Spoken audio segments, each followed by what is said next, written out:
Good morning, everybody. Howdy do, folks. Good to see you. Good to have you. Thanks for everybody who's here early. Hey, Cassie. Hey, Pewjack. Hey, Sebastian. Hey, Zemetic. How's it going? Hey, Ariana. Hey, Broccoli Thoughts. How's it going, Mac? Hey, Haha Funny. Hey, JJ. Hey, Louise. Howdy do. Good to see you. Good to see you. Glad you could all make it. It is a very chilly day here in northern Canada.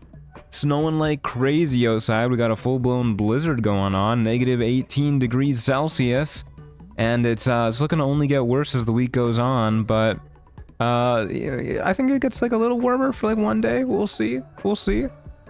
Either way, thanks for being here. For your listening pleasure, we have the Cult of the Lamb OST by Riverboy. For your viewing pleasure, we're gonna be continuing. Well, not really continuing. Unfortunately, our run ended yesterday. So we're just gonna start up a new one because I said I was gonna play Trials of Tav this weekend, but I doubt we're gonna be able to get to the late game in this run, because, you know, we've only got the one stream to do it. But yeah, very sad. Our run ended yesterday. We ended up facing a very powerful enemy that just kind of outclassed us in every way. And I don't think there was too much we could do. I did spend quite a while thinking about what we could have done different yesterday. But I think in the end, we were kind of fucked. I did go in and test a few different things, a few different options, like using Wish for something else and whatnot. But yeah, unfortunately, I just don't think that was ever gonna happen. Here in Brazil, I'm melting. Yeah, I'm a little tired of winter. I do think that generally I prefer the cold over like the blistering heat. But I am very tired of the winter. It's been, I don't know, 5 months since winter started here. Still going strong. Hopefully it'll end soon. Usually it ends in like March or April here. But it's been going on for a while. Hey, Almighty Drago, how's it going? Good to see you. Howdy do, howdy do. Oh, I got some nice tea this morning too. Alright, we're gonna go ahead and start up a new run. Divine Word had a good chance to instantly solve that encounter. That's not one that I tried. Yeah, not too used to options that are not in the base game. Either way, now that we are here, let's go ahead and do another poll to see what class we're gonna play. So we're still trying to do caster stuff mainly. I'm gonna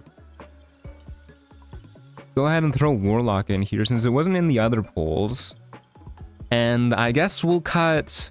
The last class we played was Cleric, so I guess we'll cut that. We'll throw in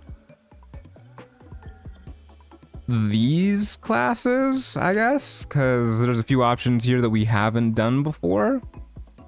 We can go ahead and see what you guys want to see. Why do I have a small gut feeling that it'll be an orc? Yeah, it will be a half orc. Your editor has immaculate taste with the Terraria music? Yeah, Terraria music goes hard.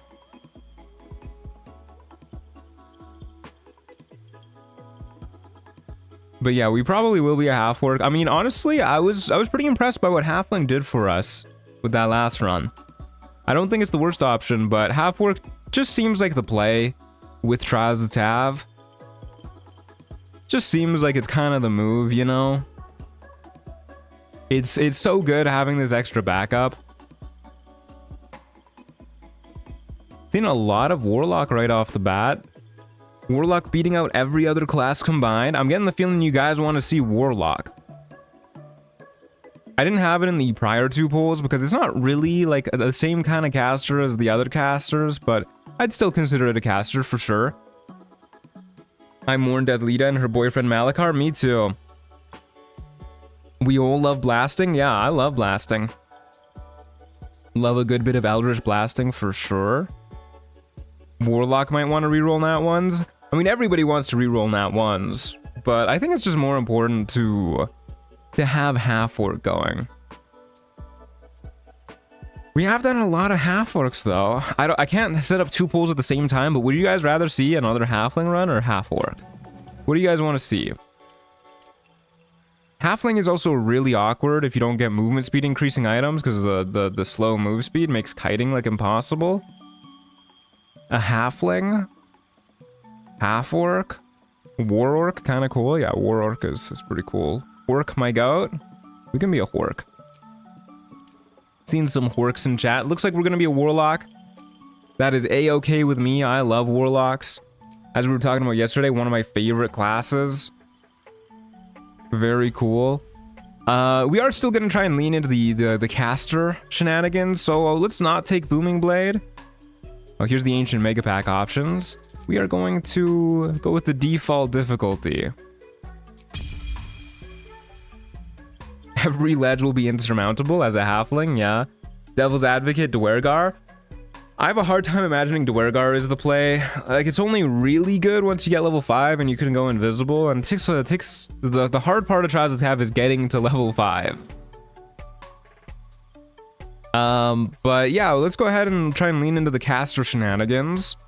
So I'm thinking Eldritch Blast and Toll the Dead. I guess Toll the Dead just because it's kind of, you know, it's a wisdom save instead of an attack roll, which might have a higher chance to hit. That's pretty cool. And then we gotta worry about our subclass. Hexblade is obviously like a really good choice, even if you're not going for the melee thing. In Trials of Tav, you kind of gotta use what you get, and Hexblade is the master of using whatever you get. So we could do this, but this is kind of giving up immediately on the whole caster thing before we've even started. You know, frame 1 surrender. Don't really want to do that. The Hexblade's Curse is pretty good though, even when you are a caster. And we do have medium armor proficiency, martial weapon proficiency too, which is pretty cool. Isn't there... I know there's a way that Hexblade's Curse triggers automatically. It's just not... Yeah, here it is. It's only when you hit with the hexed weapon too. So that's not going to trigger on spellcast, unfortunately. But I think our choice is going to be the Fiend, actually. Archfey needs some love. I don't think it does. Not from me, at least. I don't want to give this love. It's not a good subclass, unfortunately. Would Great Old One be good? Yeah, you can make Great Old One pretty good too. But this is a lot more dependent on getting crit expanding gear, which you are not really that likely to get in Trials of Tav when you can't choose your gear. I definitely think we're going to go with the Fiend. Hexblade's Curse benefits all attack rolls, so even in tabletop, it's still mainly an Eldritch Blast spammer. I mean, Hexblade's Curse is a once per short rest ability if you're not hitting with your melee weapon. I disagree with it being a Eldritch Blast spammer in Baldur's Gate 3, because Shadowblade exists in Baldur's Gate 3. I don't really know how it plays out in tabletop, but with the way Shadowblade and Booming Blade work and whatnot, you're definitely better off doing melee stuff, I think, as a Hexblade. So I think we're gonna go Fiend. Fiend is just a great option for Trials of Tav. Gives you temp HP equal to your Warlock level, plus your Charisma modifier every time you down somebody, which is going to trigger pretty often when we're the only person who's going to be downing enemies. Also get some you know, pretty cool spells to choose from as a Warlock. Probably going to go with Hex, and I really do like Armor of Agathis. I almost feel like I'd rather take Hellish Rebuke to start with, though. Maybe we'll swap this out as we level up. We probably will swap this out as we level up, but Hellish Rebuke is, I think, low-key a really good early game tool when you're getting beat up by an enemy that you just can't quite seem to hit. Just use Hellish Rebuke to end the fight. And Hex, of course, is a classic. It's gonna probably dominate our concentration slot for most of the run. Yeah, Command is a nice spell to have, but I think this is better later on when your spell save DC is a little bit higher. So, and we do have the option to swap out spells as we level up, so I think these are going to be our starting spells. Does Dark One proc off of Armor of Agathis? I don't see why it wouldn't. Don't see why it wouldn't. We'll go Soldier for Athletics proficiency, as always. And then we'll go ahead and have... probably... I don't know if we want our Constitution as our main secondary stat, or dexterity. They're both really good options. May you please make the Orca Man muscles? Please make the Orca Man muscles. Yeah, I can do that for you. Thank you, Ariana, for the $5. Much appreciated. That's very kind of you. Really appreciate the support. Hey, Severance, how's it going? Good to see ya.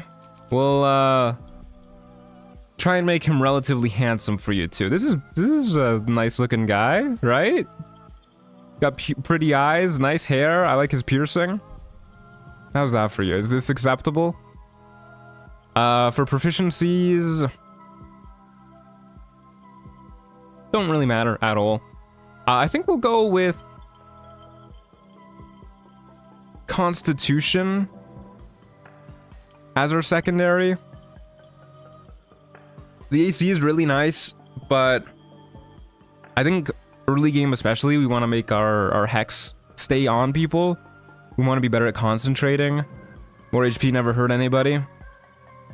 Short hair is preferred, but biceps are what I'm looking at. Yeah, tell you what. We'll get a short-haired guy. Good lord, these are some rough options. There's some short-haired guys here, but they look odd. This guy's got coolish tattoos. Sure, whatever. We'll be this guy. Why not? Okay, yeah, this seems... I don't know. More dexterity is so nice for initiative too. We'll do this. We'll do this. Pure Warlock, are you gonna multi-class? I don't know. Maybe we'll multi-class. We'll start with Warlock either way, even if it's better to start with like Fighter or something and then multi-class into Warlock. But we'll just we'll see how it goes. I'd like to do Pure Warlock. We could do Sorlock too, but I don't know. Sorlock is so overdone. And it's only really good if you are able to rest a lot or if you use exploits, which we won't be doing either. But yeah, this looks good to me. Name him Blaster Caster. Anybody else got name suggestions? Not that I hate Blaster Caster, but it's poor guy needs a real name, you know? I'm a 16 dex truther. Yeah, especially if we only have light armor proficiency. I like the name Ariana's Man. It's not a name either. I think I'd rather do Blaster Caster. That's just a possessive. Worklock? I actually kind of like that one. Worklock. Because he's an orc. John Every Orc. Raphael's Bane. Ariana's Man. Raphael's Bane. You're naming him like he's like a Lord of the Rings character. Worklock is fire. It is pretty good. I like Worklock. Alright, let's get into it, folks.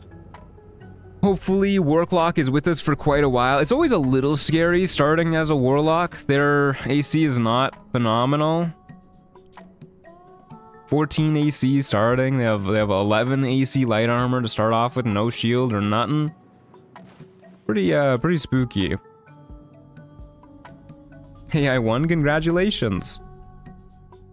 I don't even think Warlocks get shield proficiency. I always get it mixed up in my head because I know Will has shield proficiency, but I think that's just because he's a human. We'll find out. We will certainly find out. But yeah, either way, our AC is probably going to be pretty rough early game. We don't really have defensive spells either. The only real defensive spell that we get access to is like Armor of Agathis and what's the other one? Protection from Evil and Good. Yeah, I would love to play the roguelike mode. Yeah, sure, we'll regenerate the tables. Why not? Get all of these quest items out of the way. We are not going to be using these. Doesn't really matter what we choose. Beautiful. Hey, look, a quest item. We might need that. Okay. Good lord. This is so much more than I remember. Okay, there you go. Send these all to jail. Warlocks don't have shields. Will's just like that. Yeah, that makes sense. Only light armor proficiency. Maybe I should have taken Longstrider, actually. I think Warlocks get access to that. That's pretty good early game spell.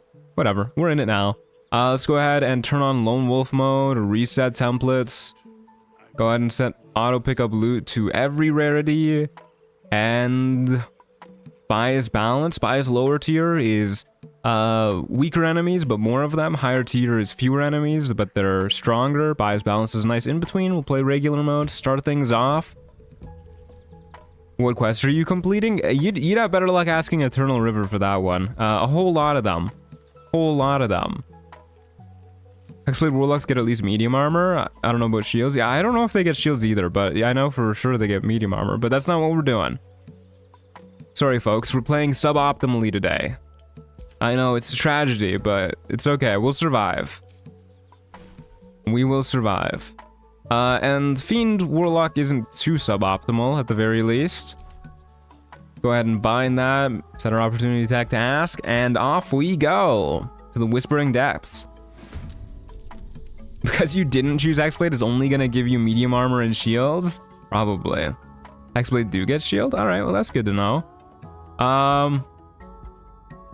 Kind of an awkward spawn point to start, honestly. I mean, I would love to be able to shoot this guy from up here, but I get the feeling that we are just not going to be able to get that angle unless we go down on the low ground. So let's go ahead and do that. We're probably going to pick up Armor of Agathis later on. 5 temp HP isn't a lot when we're gaining 4 temp HP every time we kill an enemy. Yeah, unfortunate. We minimum rolled our initiative. That's okay. Greetings from Estonia. Wow, hi. Don't know if I've ever had an Estonian viewer before. Greetings from Canada. Can I get high ground on you now? Probably not. Okay, well, that's a good start. That was max damage, just right off the bat on both the Hex and the Eldritch Blast. Worklock 1 and that guy fucking dead. Good lord. I haven't been here for the other streams. What casters have been done so far aside from Cleric? We did Druid, which it was rough, but we managed to get like somewhat far. Oh wait, did we do Druid? I'm getting that mixed up. We did Sorcerer. We did Sorcerer to start, which was a little bit rough, but we managed to get somewhat far.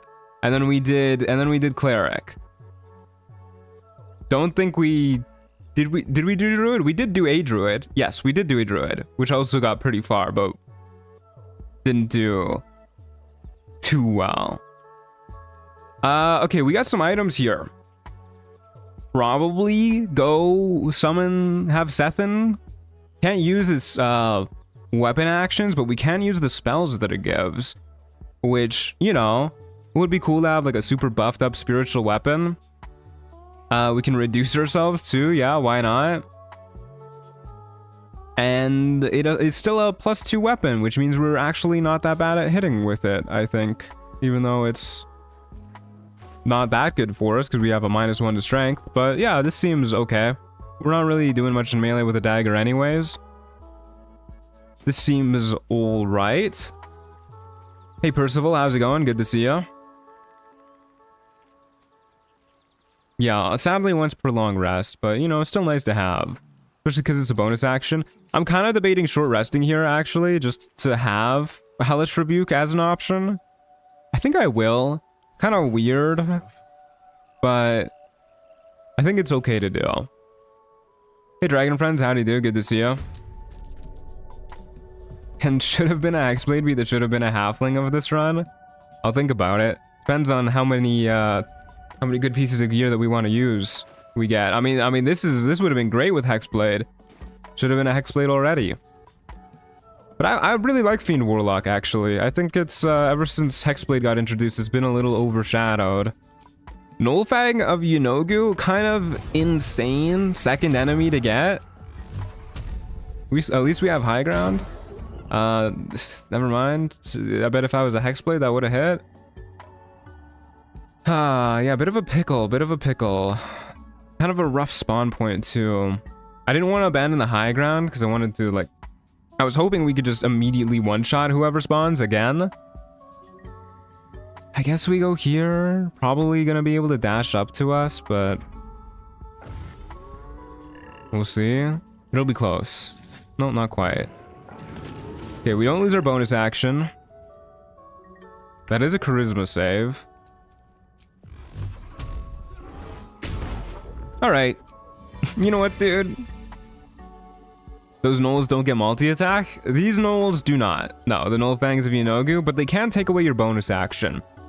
Which can be really scary as a solo character, because then you either have to use your only action to heal, or your action to damage. If you just spend it healing, you're going to lose eventually.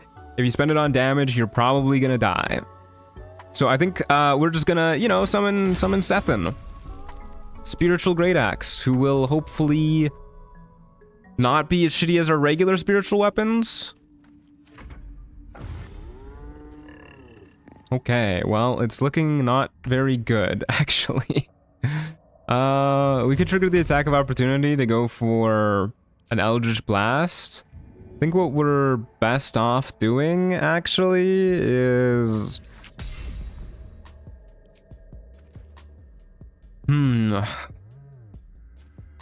I don't think we want to go too far, because if this is as shitty as a regular spiritual weapon, we need to be pretty close for it to be able to reach.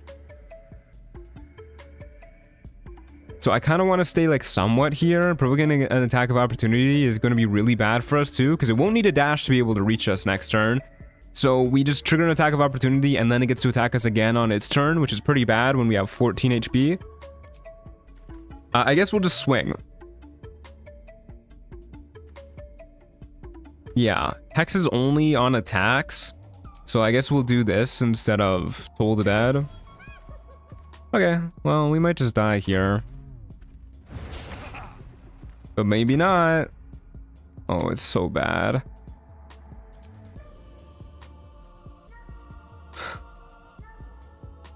Okay, it is as bad as a regular spiritual weapon, so unfortunately it's a little too far to be able to reach. But next turn. That was a really good hit. That was max damage again. What the hell? We may not hit often, but God, when we do. Okay, I don't think we do this because Sethin is about to roll up. I don't really want to waste this spell slot. Admittedly, we might short rest after this fight anyways, just to get the health back and save the potion. We are going to have another first level spell slot though. And I'd rather only rest when we are missing both of our spell slots. I'll pass. Ooh, Sethin's odds of hitting are not good. Maybe I should have simply... maybe I should have simply Hellish Rebuked. Well, now we gotta heal up. Okay, now we have the same option again. I mean, we're pretty likely to hit. We're pretty likely to kill. 60% chance to kill with Sethin. 50% chance to hit with this, which is likely a kill. Fiend is good overall. Archfey is very charm-based, which isn't a good effect. Great Old Ones is great for blaster builds with the Mortal Reminder effect. And do I need to say anything about X-Blade? Yeah, that's pretty much a good way to sum up Warlocks in general. I don't want to use more potions. Or whatever. We'll do it. Don't want to die on the second fight. The Slicing Short Sword. Hey, this might be better for us. I'm not too impressed with Sethin after that one, to be honest with you.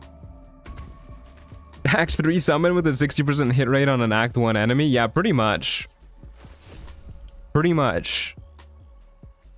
What you doing right now? Can you not see? This is what I'm doing right now. Playing Trials of Tav. You can do exclamation mark taunt for more info. Also, I should end this poll. Totally forgot to do that. My bad, guys. My bad. Well, I guess we'll throw this on because this is like a real weapon that we can use. Hits more often in melee because it's finesse. Even if we're not proficient with it, it's still a little bit better. Every time you lose a run in taunt, it feels like a personal betrayal. I mean, I'd rather not lose runs. Don't mean to betray you. I'm sorry. It's not intentional, I promise. Okay, we get level 2. This is a big level up for Warlocks. 7 HP. Very cool. we get a second Warlock spell slot, we can go ahead and I think we'll get Expedition Retreat. I probably should have just gone that at level 1. It doesn't mean we don't get a Hex. It is really good early game though, especially in Trials of Tav. Definitely take Agonizing Blast for more damage, and definitely take, I mean, we could take Armor of Shadows, which increases our AC by 2, which is pretty substantial, but I think a Repelling Blast is too good to pass up. Repelling Blast is very good. Very, very good. Yeah. And I think we're still satisfied with everything else for now. Okay, this seems okay. Expeditious, my beloved. It is a very good spell. It is a very, very good spell. We'll go ahead and just throw that shit on, actually. Because that lasts until long rest, and then we can just go ahead and short rest, get our HP back, get our 2 spell slots back, then I feel a lot better about short resting.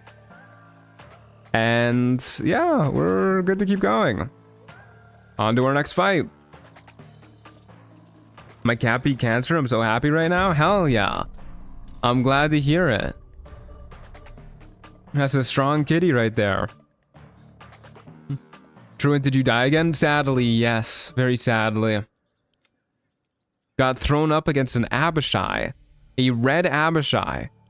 That was level 19. We were level 9, mind you.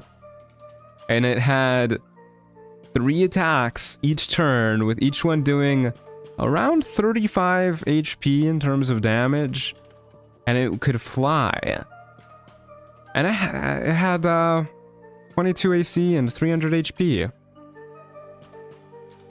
TOT scaling goes crazy. Yeah, it was a tough fight. I'm sure we could have done more with the Wish Scroll, though. There he is. There's that guy. Anyway, we can get up onto this roof. Says we can climb right here. Don't know how easy that'll actually be, but this seems like an okay spot to be anyways. You died as a halfling? I thought they were the best? Yeah, I know. How could it have happened? Okay, this necrotic rat is likely not long for the world. Okay, that's the whole fight. Well, we've gotten 2 perfect clears so far, so this is going pretty well. Got Viconia's Priestess Robe, which I think is better than our current armor. Sure is. Yep. I mean, it gives us an advantage on stealth checks. Plus it looks fly as hell. Ariana, you still here? This one's for you. When the wearer has 50% hit points or less, they don't provoke opportunity attacks. It's a good item to have too. Not bad to throw on. Won't say no to that. The Rat of Despair. Yeah, that poor rat never stood a chance. Alright, let's go ahead and do our next fight. 3 enemies this time. A little bit trickier, but it should be okay. What do perfect clears give again? I think they give a little bit more currency and more XP. Okay, well, we probably just want to go up this way. Not the best kiting direction, but I'm kind of betting that we can kill these enemies before they gang up on us. So let's go right here. I think early game we should assume that we're going to go before pretty much every enemy.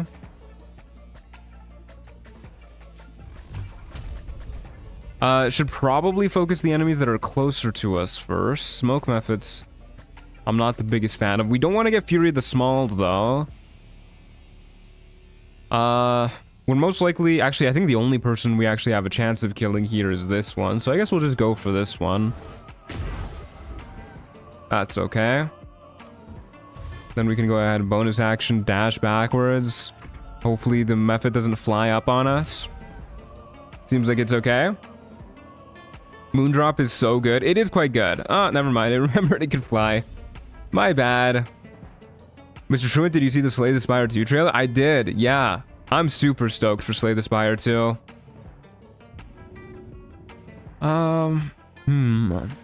50% chance, or we just risk the attack of opportunity? I mean, if we fail this and then we don't move up anyways, we're still taking the attack of opportunity, and then we don't have a bonus action to dash. I guess we'll just take it, see what happens. Hopefully It's not too bad. That was quite bad. Should have bonus action. No, definitely shouldn't have bonus action dash first. Yeah, that was max damage too. That's rude. And I think it's immune to fire, so no point in even considering this. Hellish Rebuke. Can't inspect when this is up, but yeah, immune to fire. Okay, well, I guess we'll have to heal. I should kill the goblins first. They're just easier to kill. Okay, we've minimum roll damage twice in a row now as well. We should heal up. It's gonna be a rough fight. I'm confused how surprise works in Trials of Tav. You tend to get it if you hit enemies from like outside of their vision distance, really, as far as I can tell. And then also it's more commonly occurs if you do it while sneaking. Will you be streaming Slay the Spire 2? Probably not, no. Okay, now we're in quite the pickle. Definitely don't want to get Fury of the Smalls. We have next to no odds of this killing. We need to heal up this turn. So we have to stay here and just like take this shit. That was minimum damage again. 3 minimum damage rolls in a row is not what we're looking for.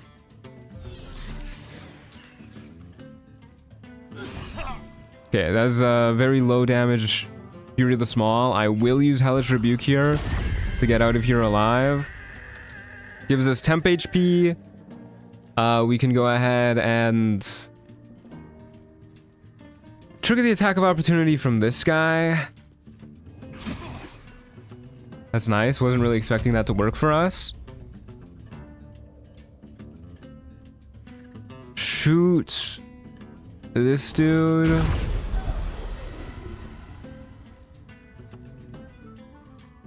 I don't know if we need to heal up again. We're probably going to long rest soon anyways, because we're kind of out of spell slots.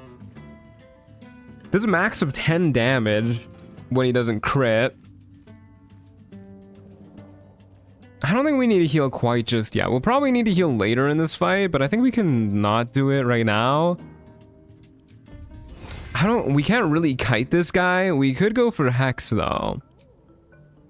I guess we'll go for Hex. It's kind of a gamble trying to kite enemies who can fly, because you just need to rely on their AI being shit. Okay, now we need to heal. And yeah, there's not a lot of point kiting after this. That's very nice. Very poggy woggy. I'm currently on Ascension 19 on the Ironclad. Very close. Congrats. Almost there. Hey, that's level 3. That's a nice level up. More powerful spell slots. Got a couple items here from the looks of it. Potato Wedge. What's my highest Ascension? Oh, I don't know, actually. I'm pretty sure I got Ascension 20 on at least a couple characters. I know I got it on Silent. I think I got it on Ironclad too. Problem is I've played on like a bunch of different systems. Like I first bought it on my Switch, then I got it on PC later. So it's a little bit jumbled up. Well, in Sunlight, you cannot be critically hit, and Bulwark of Light. It's an action that lasts for 3 turns. Envelop a chosen target in Searing Celestial Light, granting a bonus to AC and retaliatory radiant damage when attacked. +2 to AC. I mean, this is pretty good. No opportunity attacks is also really good. Like, the Moondrop Pendant is really nice, but not being able to get crit immunity on an item this early is really important. Crit immunity is very good. I really wish you could play Trials of Tav on Mac. Looks like so much fun, but I only have Mac computers. That's a bummer. Yeah, Macs aren't the best for gaming in general. Okay, level 2 spells. What to take? Like I said, I want to lean into the caster thing, so we're going to ignore Shadow Blade. I do want some form of guaranteed AoE damage, so I think we're going to take Cloud of Daggers. The only other option we have for that is Burning Hands, which I don't think I'm going to take Burning Hands. Misty Step is also a really cool choice. I guess we'll take Pact of the Tome. Because this is Like the caster one? I don't know. I don't know if I like Pact of the Tome too much, if I'm being honest with you. We could take Pact of the Chain, which is also an option. Yeah, I wish Pact of the Chain was better too. I guess we'll take Pact of the Tome. Sure, whatever. Thorn Whip could be good. Could pull somebody into a pit. Sure, why not? Obviously, Guidance isn't doing anything for us, but, you know, Vicious Mockery is here too. They made Burning Hands amazing in Chocolate Edition. Excited for you to see it. Yeah, me too. Me too. Okay, at this point, do I want to replace Hellish Rebuke? Am I ready to swap it out for Armor of Agathis yet? I do think Armor of Agathis is less important when you're a Fiend Warlock.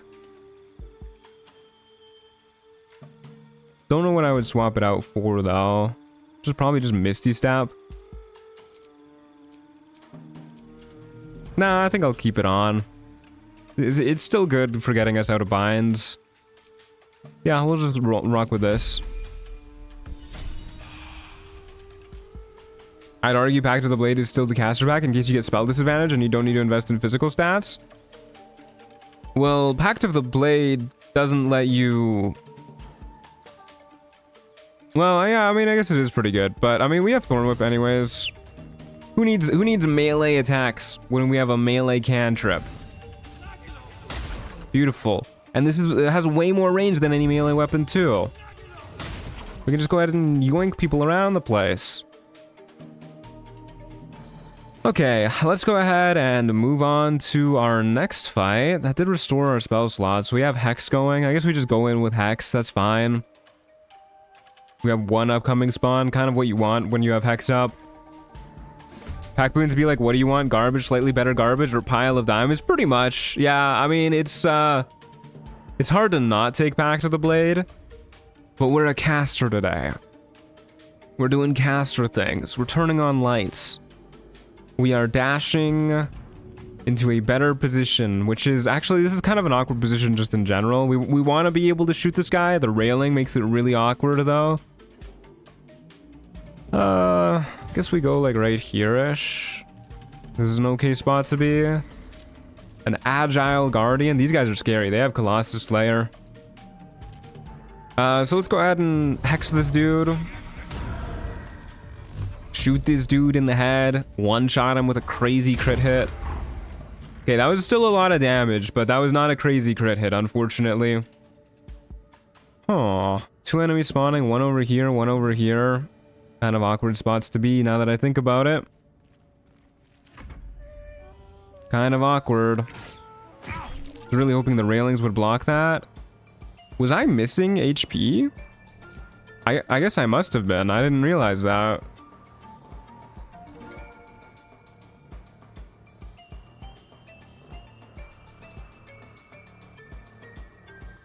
We took 12 damage.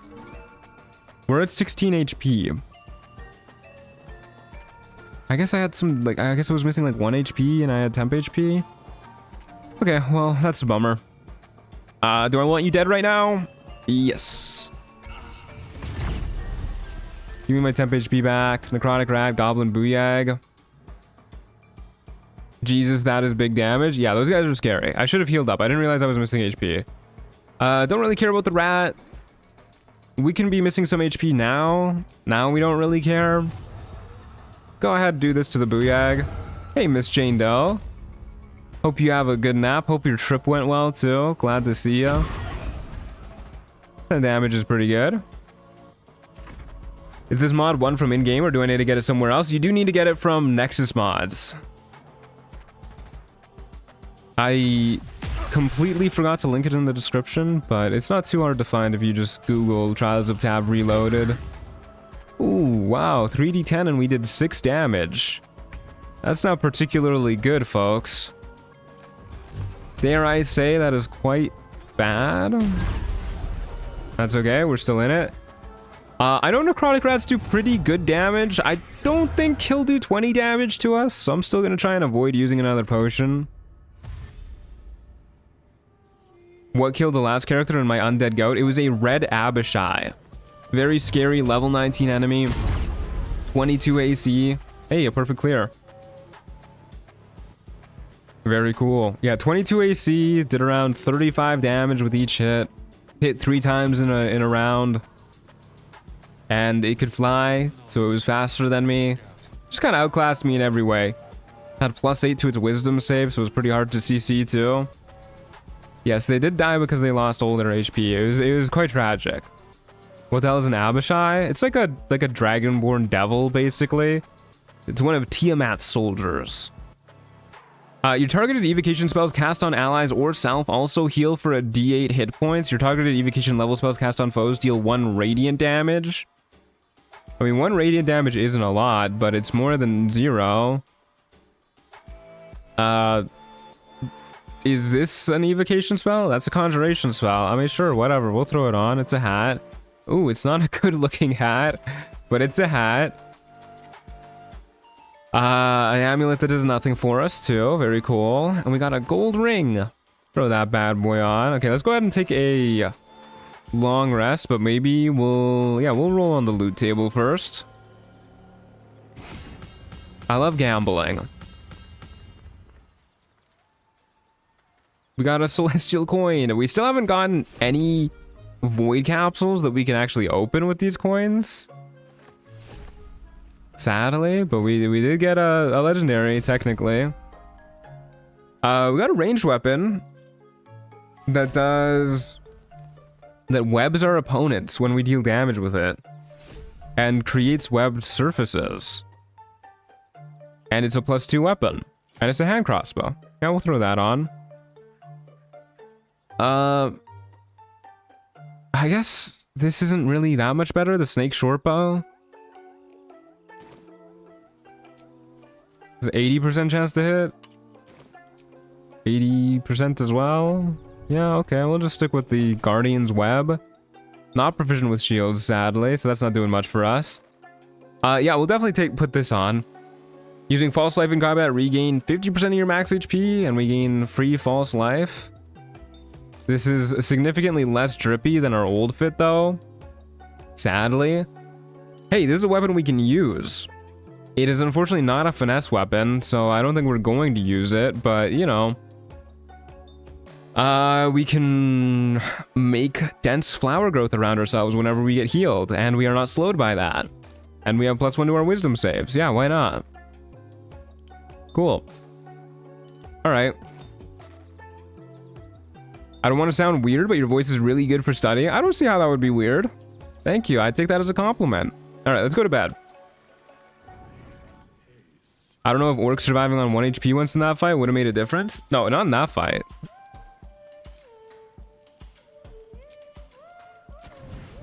But I mean, I think you're misunderstanding the point of being a half-orc. The point is to help you survive against fights that would not otherwise kill you. If a fight is going to kill you either way, then obviously the half-orc feature isn't useful. You should be a half-orc to help you survive fights that would kill you if you weren't a half-orc. Okay, let's go ahead and just go off. Was that glowing blue thing on that rock? Oh, that's just the protection for fiends. Don't worry about it.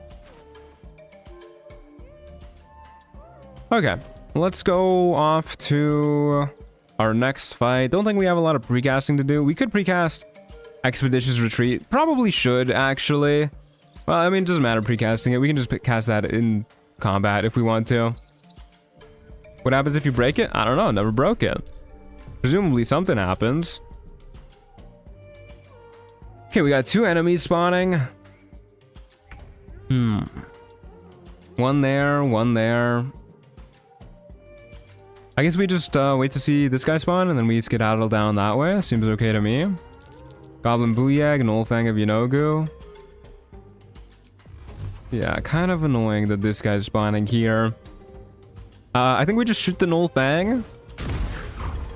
And then we get skedaddling backwards.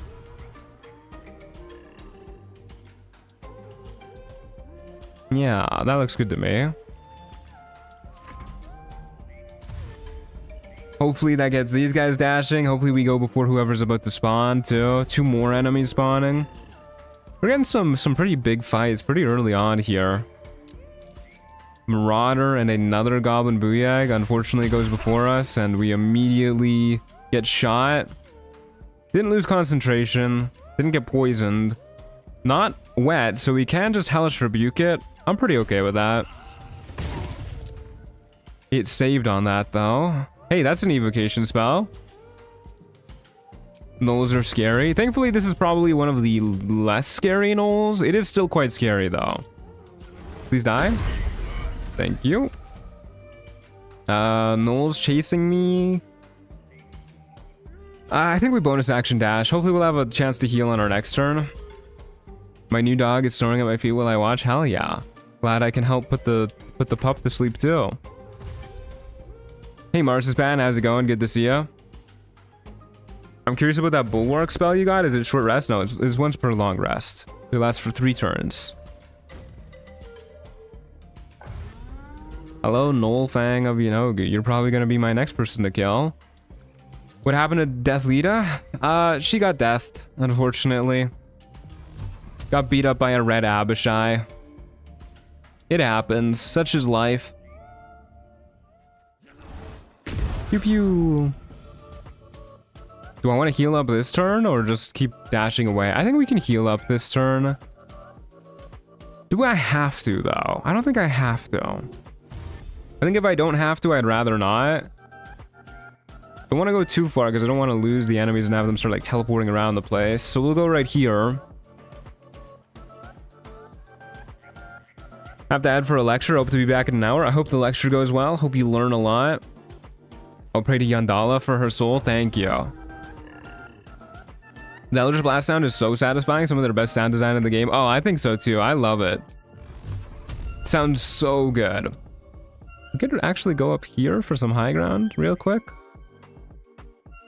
I'll do that. Phew. Not that it mattered. We could keep going up here, but then we're getting kind of stuck, I think. I think this is far enough away from this guy. Oh, maybe not, actually. Yeah. We're like a meter too close. That was a little oopsie. Eldritch Blast is really good, but Smite takes #1 for me. Yeah, I mean, they're both top tier. It's kind of hard to choose between the two for me. I really like the reverberation sound too. Call the Weak is super satisfying as well. There goes our bonus action. Okay, well, now we're in quite the pickle. That's not gonna kill. I guess this is our best bet. Okay, now we're not in quite the pickle. We did get in webbed. Oh dear. This is when dealing damage with a weapon, not with this weapon. That is with a weapon. Whoops. Misread that earlier. Okay, actually probably don't want to use this weapon then. But whatever, we'll worry about that afterwards. Let's actually use this to heal up. This is once per battle. Look at that. Fully healed. Got 7 temp HP. We can do that once per battle too. Ouch. Reverb plus Call the Weak makes such a juicy noise. It really does. Okay, not enwebbed anymore. That's cool. We are poisoned, so we're gonna have disadvantage on whatever we do here. So I'll shoot the Booyah because we have a chance of that. And then we will continue to skedaddle away in the hopes that these enemies do not catch up to us. Would an Armor Rock Gnome or an Ironad Deep Gnome be a better romance for Karlach? I mean, probably a Rock Gnome. Rock Gnomes are more Artificer guys anyways, right? More like generic Artificer guys. I guess we'll just shoot this guy because he's closer. That's not good. Keep backing up. Yeah, I guess we'll go up here, up this way. Chromatic Orb Thunder is top tier for me. That sounds pretty good too. I don't hear it nearly as often as the others though, because I just don't really use that spell that much.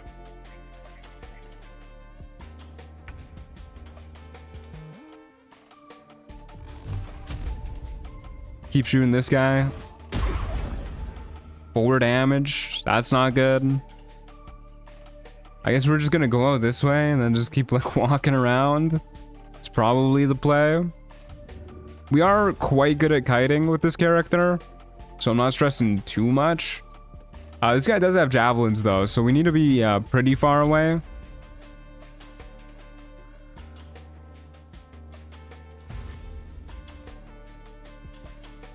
I forgot that I had tea and now my tea is cold. Unfortunate. That is a misplay and a half. Hey, that's the kind of damage we want to see. Okay, so this is a bit awkward in terms of distance, because this guy is not going to be able to make it out onto the balcony this upcoming turn, I don't think. Maybe he will, actually. Whatever, let's just keep running down. Shatter has a really cool sound. I do like the shatter sound effect. That's one that I hear decently often, because I actually quite like shatter. I think it's a pretty A-OK spell.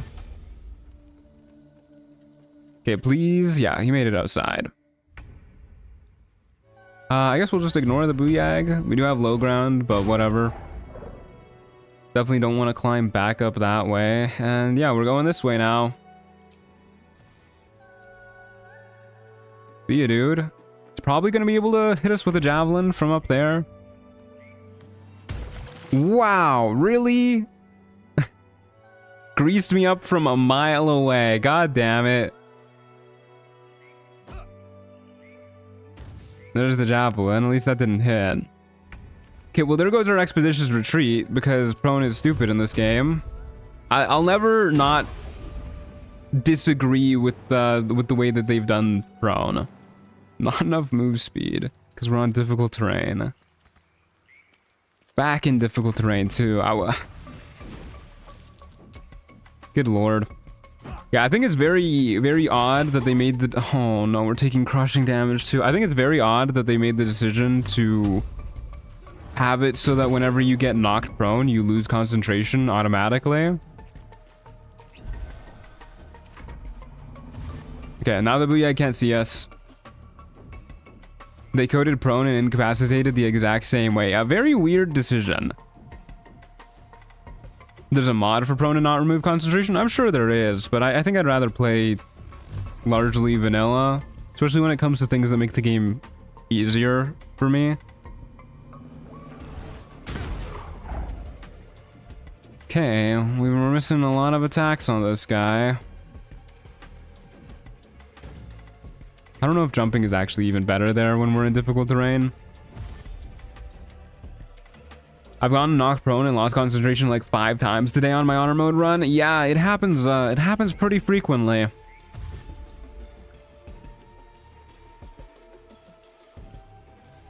Which Baldur's Gate 3 had the dodge action instead of leaving it to just monks. I actually kind of wish that one too. I'm very glad they didn't add the readied action, but I do wish they added the dodge action. Oh, this is the end of the line, huh? We've used up all of our kiting room. We've missed this guy like 4 million times.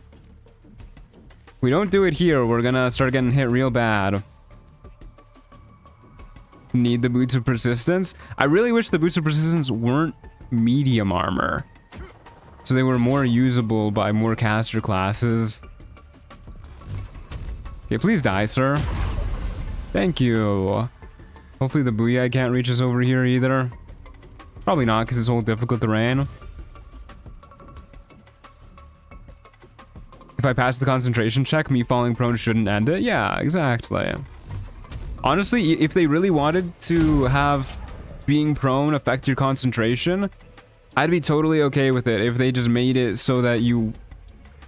I mean, I would still like it less than the tabletop version, but I'd be more okay with it if they just made it so you had to make a concentration check every time you fell prone. But at least give your character like a chance to maintain concentration.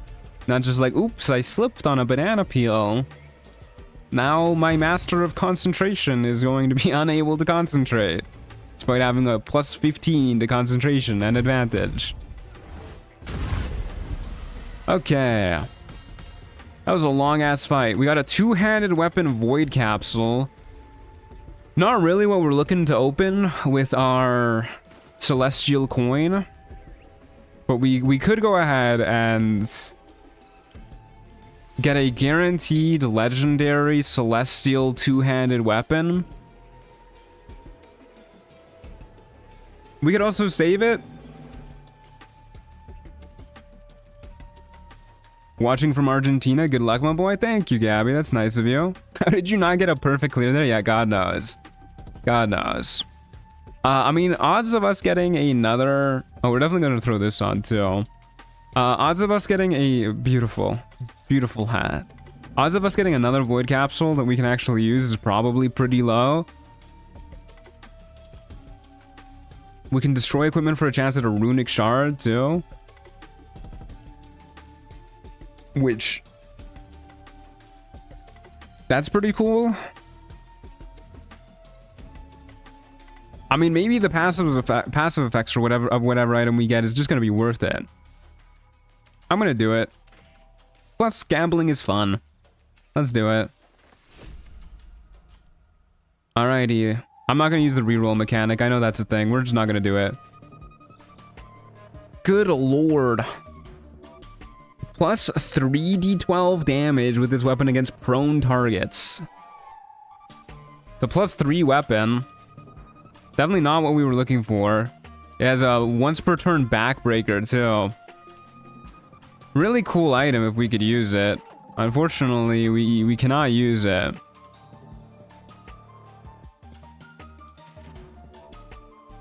Well, that's kind of sad. Should have been a Hexblade counter 3. Yeah, should have been a Hexblade for sure. Don't worry, guys. I'm well aware that being a Hexblade is just like the optimal choice. Okay, well, whatever. Go ahead and short rest.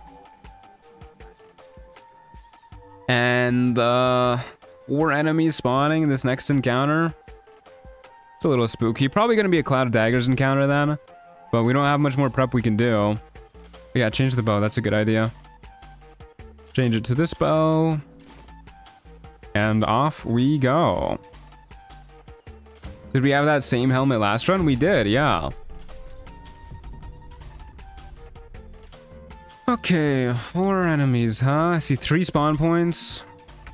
I'm guessing the 4th one is probably up on the high ground, or one of these is a double. I would definitely like to just go out this way. Problem is, unless we Expeditious Retreat, we're not making it very far. And if I Expeditious Retreat, then we have to use our last spell slot on Cloud of Daggers too. I guess we do it anyways. Just so we can actually, like, get going places. Your bow can still web you? No, it cannot. This bow does not do that. Okay, these enemies seem pretty okay, actually. I don't think we need to waste a Cloud of Daggers on these guys. Let's just go ahead and shoot you first. That's a dead guy. And we will back up. This helmet is a gift from Yadala to remember our fallen icon. It is, you're right. Maybe we'll get her cloak again too. We can bring back Malakar. Do items persist through runs? No. If you lose a run, the run is, you know, it's gone. It's honor mode. We're playing on honor mode. So, I mean, you could play Trials of Tav not on honor mode, and then you just, like, reload a save if you die, but I think the whole point of it is to play on honor mode. Okay, shoot you. See you later, Gamer Pickles. Thanks for being here. Hope you have a good one. I actually don't think we need to move much further than this. Maybe like a little bit further. Seems okay. Although I've forgotten that deep roads can jump. Yeah, that one also seemed to forget, at the very least. Do I want to kill the Lesser Imp here? Don't think I really care about the Lesser Imp, I'm gonna be honest with you. One of those enemies that just does not do much at all. Just like me, actually. I also don't do much at all. Can't even hit a Deep Growth. Who is probably gonna catch up to me if it remembers it can jump.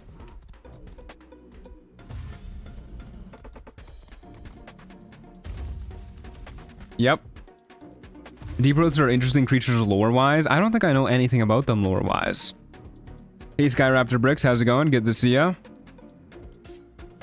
You know what I've just realized as well? I'm pretty sure this short bow is just better for us than our Eldritch Blast. Barely, but I think it is. Eldritch Blast also pushes though, so I'm pretty okay with still using Eldritch Blast. Do I trigger this attack of opportunity? I think I do. I think I'm gonna bonus action dash first in case we lose concentration. Bruh. Okay. Oh god, there's a dragon. Don't think I want to use any spell slots. That didn't count as me getting knocked prone. It's okay, we're good. And then we can just go ahead and continue to skedaddle.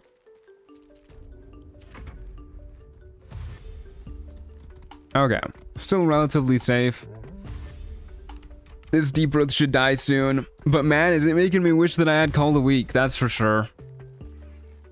Once we get Call the Weak in level 5 for twice the Eldritch Blast Beams, we're gonna be looking real good. But until then, we're gonna be looking real bad. Just keep running away in a straight line. If we as straight as the line, if we can keep the line as straight as possible, then that is good for us, because it can't jump corners that way. What's the subclass this time? We are a Fiend Warlock. What pure class is the best for Death Knight? Witchblade or Oathbreaker? I'm assuming you mean Hexblade. For a Death Knight, probably Oathbreaker, because they have it's Oathbreakers that get command undead, right? I mean, that's just such a classic Death Knight feature.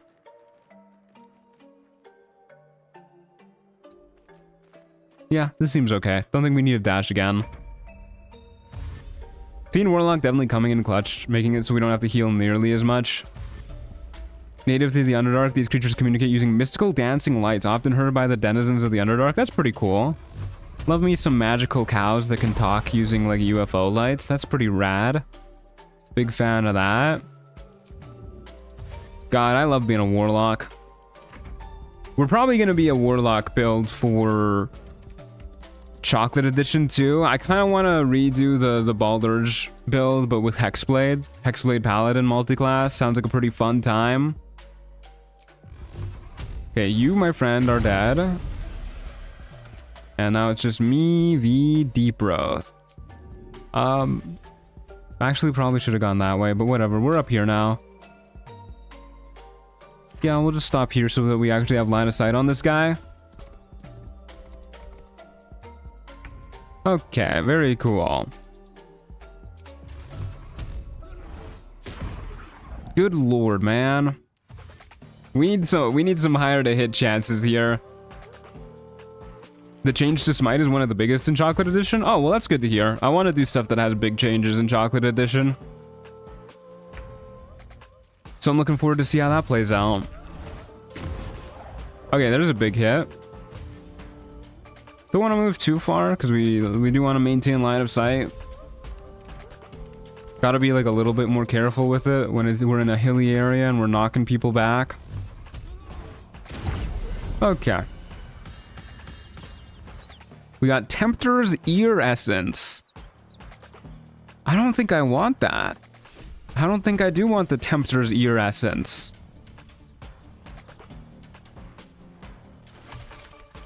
What do we got going on here? You charm a creature you damage if it fails a wisdom saving throw for 2 turns. I do actually want a Tempter's Ear Essence. We've had this item in the Trials of Tav video that was like an actual edited video. We had this item and it was really, really good. Probably better than crit immunity in sunlight, especially because there's honestly relatively few maps that actually have us in sunlight. But yeah, this is pretty good. Even if it is based off of our maneuver DC, it still scales with our dex, and our dex is pretty good. I also think we're gonna go ahead and roll on the loot table again. One more time, because our loot is kind of not really that good right now. And it looks like it will stay that way. It's an unfortunate assortment of items here. But you know, sometimes it'd be like that. We got 2 fake coins. We do still have the 2-handed weapon void capsule that we can pop those into, I guess. When you are petrified at the start of your turn in combat, your stone body creates powerful vibrations, dealing a d4 thunder damage to all foes within 5 meters. Temporarily cover yourself with hard magical basalt, becoming resistant to almost all types of damage. We can petrify ourselves, become resistant, and deal a d4 damage. I don't think that's worth it. I do not think that's worth it. Medium armor helmet, a maul, got a light hammer. Very aptly named. We are actually proficient with this, so I guess we'll put it on our main hand. Nice to have a weapon that we can, like, you know, hit with. And yeah, that's about all we got, huh? Okay. Pretty cool. Not the button I meant to press on. All right, let's move on to our next fight. Don't think we need a short rest. Yeah, we still have a spell slot for Cloud of Daggers if need be against these guys. All right, off we go.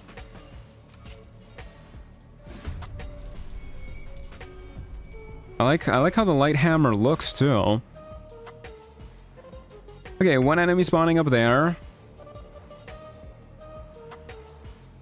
I think there's one spawning like right here too. And then one over there. Kind of all over the place. Don't really have any good direction to go. We could jump, I'd say we just jump here and then go up this way. But unfortunately, we do not have hops like that. So I guess maybe we just run up towards this guy, go up the ladders. Seems okay. Hopefully this isn't too scary, but at least they won't all have the high ground on us. High ground very important in early game. Okay. Bear, hyena, smoke method, huh? Probably want to kill the smoke method first. We also have a pretty realistic chance of being able to bridge some of these enemies if we get them on these places. Yeah, probably go for the smoke method first. And I guess we go up this way. Maybe we'll be able to make this jump. If we're lucky. Well, we'll see. We will certainly find out. Unfortunately, the smoke method can fly, so this isn't really a fair matchup. Truant, can you yell at me to get out of bed and get my work done? Ah, but bed is so nice. If I didn't have to stream today, I'd probably still be in bed. Is there any good race mods? Yeah, there's quite a few well-made race mods. They're not too hard to find. I think there's even like a filter for them on the built-in mod manager. Can I not reach you from here? Would love it if I could.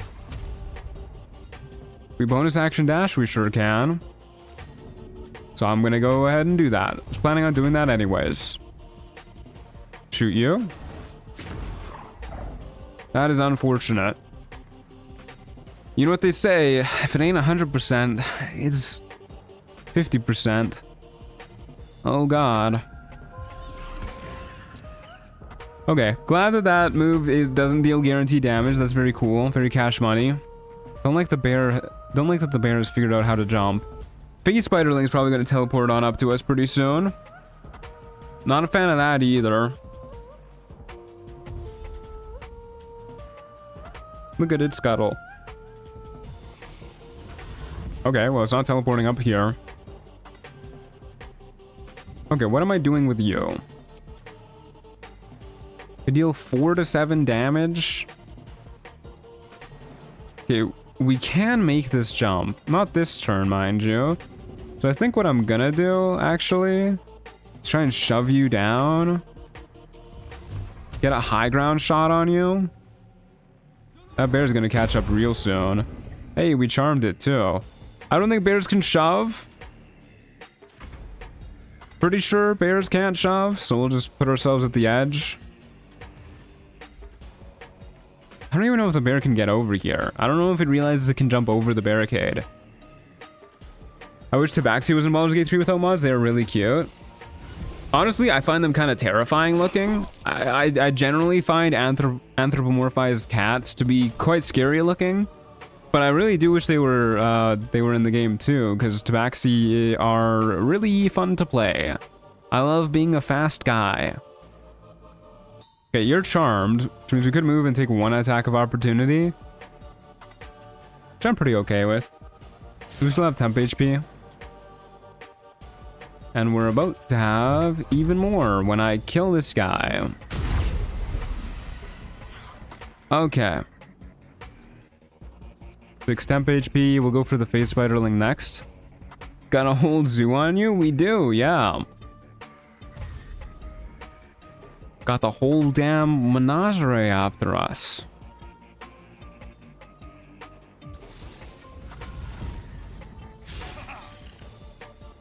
Imagine trying to hit Warclock. In your dreams, phase spiderling. Look at that. Missing like 3 times in a row. Unfortunately, we keep rolling really poor on our damage. I guess maybe I should have whacked you with this first, but now that'll put us too close to the bear. We're just gonna keep walking on backwards. What's the warlock's name? This is Warclock. Because he is a orc warlock. Well, a half-orc warlock, but you know, it still counts. I hope we will have a lot of different races in the next Divinity. Me too. Oh, fuck me. I still don't want to use a spell slot on this fight. We're gonna go ahead and offhand attack this guy. And then use our action to shoot the hyena. And because of the pushback, that saves us from really having to worry about dashing. The hyena still might reach us, especially if we go this way instead of this way. Actually, I don't think hyenas or bears can use ladders, so this might be worth doing. Just going this way. Yeah, I hope there's a lot of, I hope there is both short companions and monstrous companions in the next Divinity game. Because, man, I really feel them lacking here. Even as a guy who doesn't really care about companions, I feel the lack of them. Okay, this might just kill. Whoops. I accidentally had dual wielding enabled. I really dislike how dual wielding is turned on by default, too. I mean, it worked out for us there, but... Oh my god, the bears can climb! The bears can climb! Good lord. Okay, the hyenas can climb at the very least. Okay, well now we're in a pickle. Now we're in quite the pickle. I think our best move is just shooting... or taking the attack of opportunity from the bear. Ow. Ooh, I should have bonus action dashed first. Okay, well now we're in even more of a pickle. Okay, well I guess what I want to do... Yeah, that was a mistake. I guess what I want to do now is shoot you.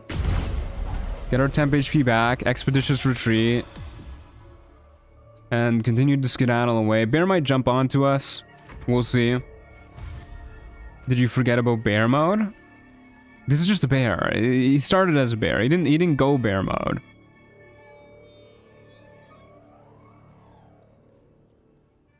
Is there one you really want to see in the game? A specific race?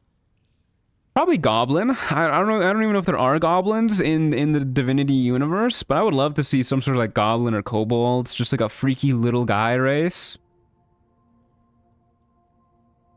That would be pretty cool. We only have like 4 races that don't only look like tall or small human. That's a bit lackluster. Yeah, I mean, I think as far as races go in Baldur's Gate 3, I understand why they have the ones that they do, because they're more like base player's handbook or something. But it would have been cool to have some more like of the freaky options. Does the oil on the ground still work in Trials of Tav? I mean, there's no smoke powder barrels or anything to blow up, but I don't see why the oil wouldn't light on fire. Hey, so what's happening here? I think the game might have bugged. Hold up a second. Next round, please. I think this one might be a wash. Might have just completely broken. Maybe if we go ahead and save and then jump back in. Oh wait, never mind. Saving just did it. The threat of it was enough. Unfortunately, the bear is right in my face again, which I am not a fan of. I guess what I'm gonna do is bonus action dash and not lose concentration this time. Thank you. And then shoot you. Very good. Skedaddle up here. Werewolf, we missed the chance in Baldur's Gate 3, so werewolf would be neat. Yeah, I mean, I am kind of hoping that they lean into folk horror more in Divinity. That's kind of seems like what they're going for with the trailer anyways. I think a werewolf, some sort of werewolf option would be really cool in Divinity. I mean, that's very folk horror, for sure. Okay, Bear, what are you doing? One of the few things I disliked about DOS 2, there only being 4 races: human, elf, lizard, dwarf. Very boring.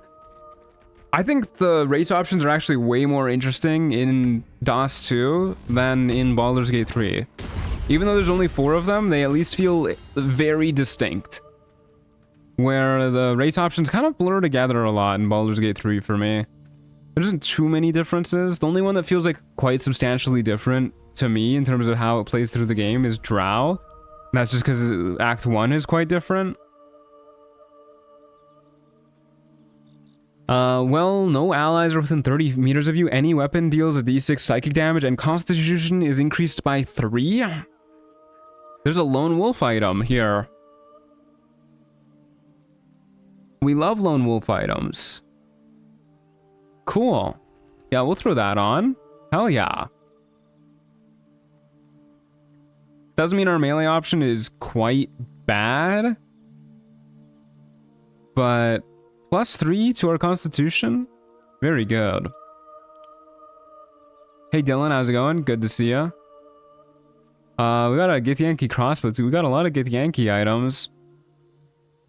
We got the Fanged Horror that we can't use.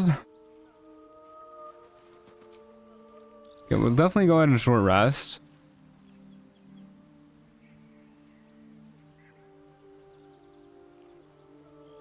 By any weapon, does it mean enemy weapons too? I would be really shocked by that. I think it means any of your weapons, so like our ranged weapons too. See, this has the extra d6 psychic damage on it, which actually means this weapon is doing a lot more for us than our Eldritch Blast. Which is kind of unfortunate. I mean, this is what we were talking about throughout the last couple weeks, how a lot of the items that you get given are just not really better for caster. It feels like most of the ancient mega pack items are just meant to be for more like martial roles, or maybe that's just how our luck has been working out. But yeah, it sure does feel like martial items are preferred in ancient mega pack. Game keeps begging you to do a martial. I think that's just how ancient mega pack works, to be honest with you. But we'll go ahead and go into our next fight. We don't have anything to do with our currency. We're gonna need to buy the fairy blessing too, the pixie blessing soon. Okay.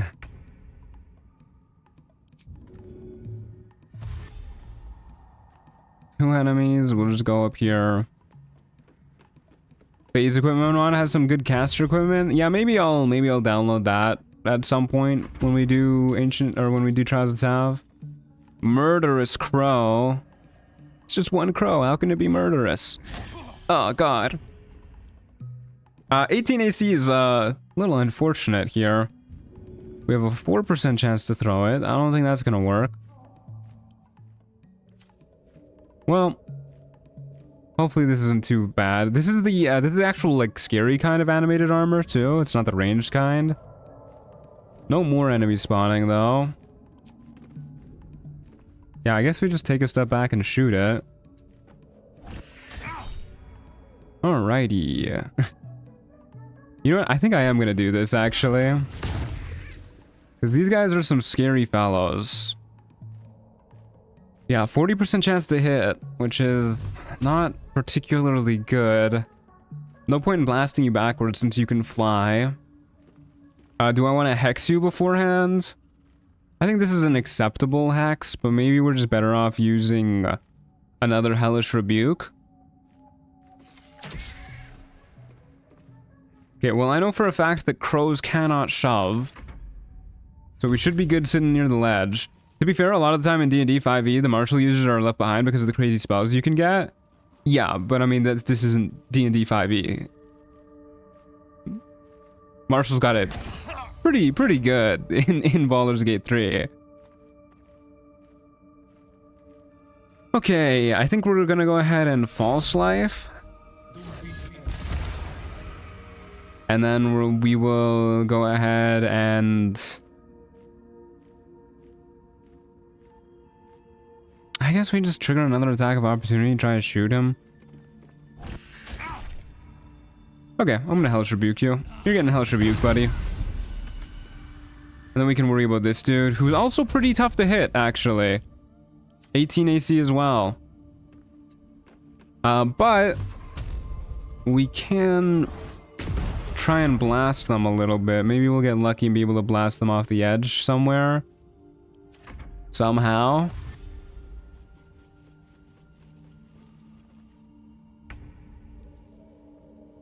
Can I pull you off the edge here? No, didn't think that would work.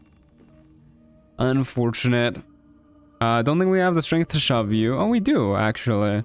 I mean, we should go for this, then. Yeah, that's pretty good. Hey, that's also pretty good.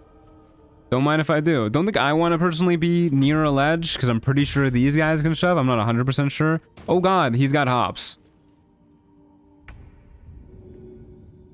Please don't do that. Uh-oh. Uh-oh.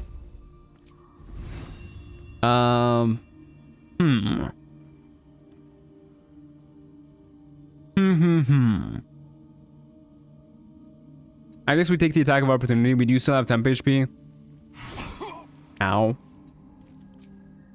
We no longer have temp HP. That wasn't a lot of damage. Oh, it's because it's resistant to psychic and poison. Those are the two damage types that we do with our bow. Oh no. Okay, it has 1 HP. Attacks twice each round too. I mean, I guess we just do this. Actually, maybe Toll the Dead is the play. Oh, Toll the Dead is definitely the play. What am I doing? You guys have 3 wisdom. Ow. Ow. Oh, we need better AC, man. We need it so bad. Okay. Toll the Dead, yeah, should definitely kill. 2 damage, all you need. Hey, we leveled up. Master's Cloak of Worship, maybe that'll give AC. You could use Toll the Dead because he has low wisdom. 1 step ahead of ya. 1 step ahead of ya. Okay. We got Sanctuary on a cloak. Once per short rest. That's quite good. And we at level 4. Pretty nice. The level up sound is so satisfying. It is. Are you gonna multi-class? Nah, probably not. Probably not. We're already playing suboptimally, and I don't know, the only real multiclass that we can do, I guess, if we want to stick with the caster shebang is Sorcerer, and I'm just so tired of seeing Sorlocks everywhere. Every time I play Warlock, somebody's like, you know, you can multiclass with Sorcerer to make it even better. Like, yeah, I know, man. I'm aware. Okay, I think we're gonna go Bone Shell next, perchance. Having another option for damage, pretty cool too. Con save. Swashbuckler multiclass can be fun. Hey, there's an option. Bard lock? What is that gonna do for us?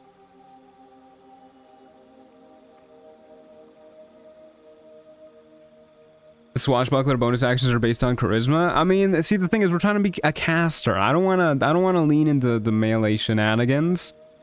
We're trying to avoid that. It does sound pretty interesting though. Swashbuckler warlock. That sounds more interesting than a lot of multi-classes that people suggest. Okay, we're gonna go ahead and take. I think we'll take Misty Step now. A lot of situations where I think Misty Step would be nice.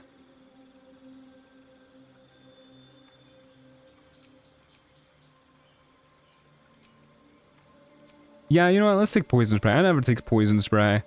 We do get a feat too. I think it just has to be Charisma, right? We just want to deal more damage and hit more often. We're not hitting very often at all. I like dealing damage. I like hitting people. Yeah, that seems cool to me. Let's go ahead and take that.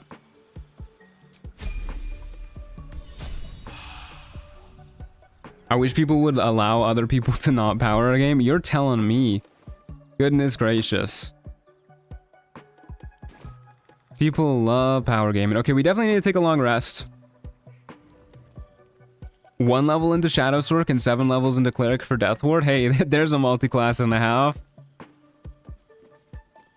I don't know if that's the play, but that is certainly an option. My first playthrough was a Bard lock. It's actually pretty nice. What do the Bard levels like do for you? Unless you're going like Hexblade, Sword College Bard and doing like something there. Yeah, 28 currency, 28 rogue score. Not doing a lot with that. Yeah, let's just go ahead and go into our next fight.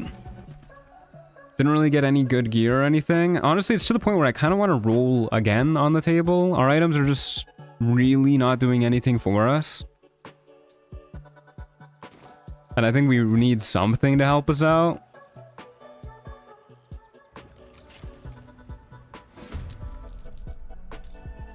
My go-to build is 5 Hexblade, 4 Swashbuckler, and 3 Hunter Rangers. Honestly, just silly how good it is. I believe you. I think you can put 1 level in Hex... Oh, this map is awful. I think you can put 1 level in Hexblade and just be, like, really good. In general, like, just period. Okay, I think we have to just immediately Misty Step. I can't even look where I want to Misty Step. Please, game. How do I do this? I think we just want to Misty Step, like, immediately up here. Oh, we can't reach it from here. Yeah, this spawn point is straight up awful. I guess we jump over here, hope we go before the enemies, and then Misty Step up there. Probably the play. Let's, of course, get away from the lava in case we cannot do that.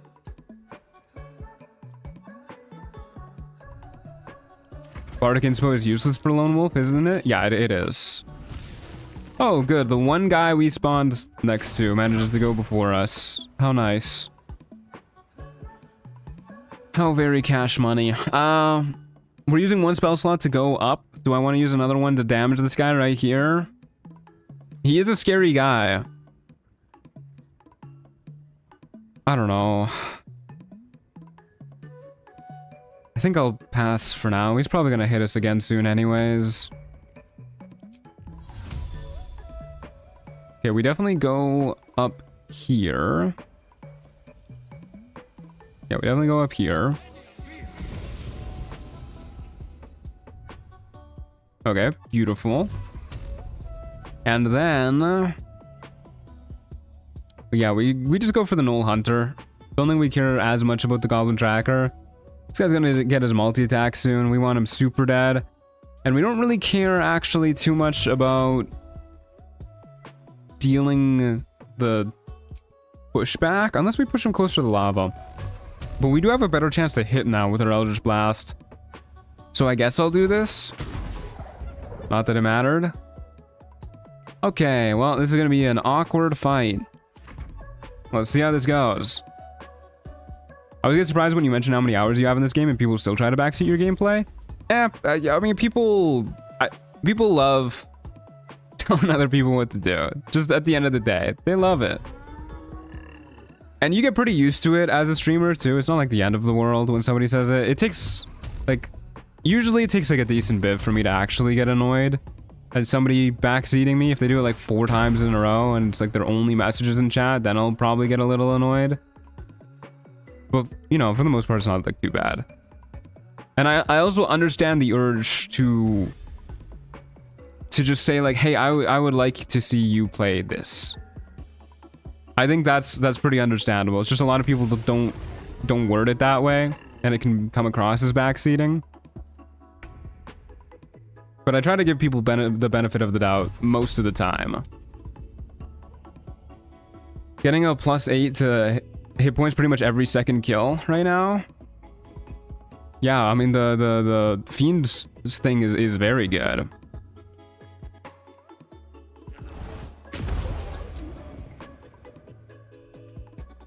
Okay, that's good. I'm a little worried this guy's gonna have a Thunder Arrow for some reason. I don't think he does. Possibly. Thought I was gonna make it through stream, but Mama tired and I gotta close tonight. My eyelids grow heavy. Good luck, truth you. Sleep well, Ariana. Thanks for being here. Where you're concerned, I usually watch your stuff to learn a thing. I fully copied your Blade Singer anytime I use it. Never mind telling you. Hey, I'm glad to hear it. I appreciate that. To be honest with you, I think most of my builds are just like not that optimized. You can definitely optimize them more. So I feel like a little guilty that you're copying me, but I mean, if it's good enough to beat solo, I think it's generally just good enough in general. I think that's kind of like the threshold for how good a build needs to be. There's some truly impressively optimized builds that I'll come across every now and then where it's just like, what on earth do you need this build for? Like, who on earth are you possibly fighting? Merp. Ow. Yeah, I was kind of hoping that wouldn't happen. I don't think we need to use a spell slot, actually, like, at all, past this point. Oh, enemies are teleporting around because they can't reach us. They don't know what to do. Assuming we can kill this guy soon, get our temp HP back. I don't think we really need to worry too much. But even if we take more damage, we do have False Life too. We gotta keep that in mind. We can always False Life to get more life back. Oh, hi Theodosia. Come here, my little lady love. Morgana with her builds that could fight gods. Yeah, she puts in the work to optimize those bad boys. Come here. Come here, Theodosia. Come here. Come on my lap. She does not want to come on my lap. She hates me. She wants me to die, actually. Can I be a bit weird and ask how many hours you have playing Baldur's Gate 3? I have around 1,200. We've got... That's not how we find out. 1,245.8. We got some hours in this game. We'll save the cranium wrap for last, because that guy's gonna drive me insane when I murder him. Some of the Reddit builds are an entire damn manuscript, like they're impressive and detailed, but way overkill. Yeah, I've seen some crazy builds on Reddit where they just really go into detail. We lose 1 temp HP doing that, but I figure we're just done with this fight, so we might as well heal up. Give baby kitty a pet. I did give her a pet, and then she left me, because she hates me. I think mainly she hates that I'm not giving her attention. I would love it if the auto-pathing is not putting my character down there. Why on earth is this happening? There you go. Oh, we got confused. What achievements are you missing? I'm missing the Busker achievement, the Kill People While Drunk achievement, the Kill Monster While He's Flying achievement. I don't know, I think 1 or 2 more too. I don't really care about achievements, to be honest with you. What is happening to my camera? We are really zoomed out. Goodness gracious. Shadow Fang. When the wielder attacks with advantage, they deal an additional D4 piercing damage. What are these abilities? You can spend 12 meters of move speed to give yourself advantage. Cool. It's a pretty interesting item, actually. Converts move speed to damage. Neat. You gain 2 superiority dice. A toggleable feature. Action surge costs a superiority die. Well under action surge, killing a foe restores its superiority die. It's a pretty neat item. Not for us, sadly. Hey, we got an orb. Okay, we're so set. Problem is this is a uncommon orb, giving us -2 to our attack rolls while we don't have Ancient Chaos. I mean, this has to be worth it still, though, right? Ancient Chaos is just so crazy. Healing us for 5 with each charge. Is it worth it, though? -2 is a lot at this level. And we have a lot of sustain just in general with our False Life robes. Or False Life armor and our temp HP. I don't know actually. I think maybe we'll hold off on that and see if we can get by without that. Let's try to not worry about that. I'm gonna go ahead and roll on the loot table one more time though. Last roll. I promise. I can't see the item. We're too zoomed out. Roll of Power Word 4 to 5. Celestial coin. I got another legendary celestial coin.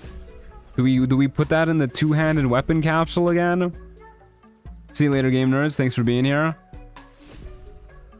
When you kill a small or tiny creature with a spell or cantrip, you have a 1% chance to receive a random artifact. If you're a sorcerer, the chance increases to 5%. Your spell and cantrip attacks can turn the target into a sheep for 2 turns. If you are not a sorcerer, this may destroy a random piece of your equipment. Okay, well, this is... I don't want to lose random equipment. Maybe this is the game's way of telling us to multi-class. Its build is OP and it has Mystic Scoundrel and Act 3 weapons. It's like, cool, how about the first 11 levels? Yeah, that's a big problem that I have with builds too, when they don't care about the earlier acts. Okay, +1 to our charisma robes. Sorry, clothing. We lose 1 AC, gain this, but then we also lose our False Life shenanigans, and I really like our False Life shenanigans. Oh, this is a hard choice. I don't think I can do it. Too much of a defensive sacrifice. We have Hope's Torch. Sure. Can give ourselves 30 temp HP. Pretty good. Man, I don't know what to use here. Maybe we will multi-class next level.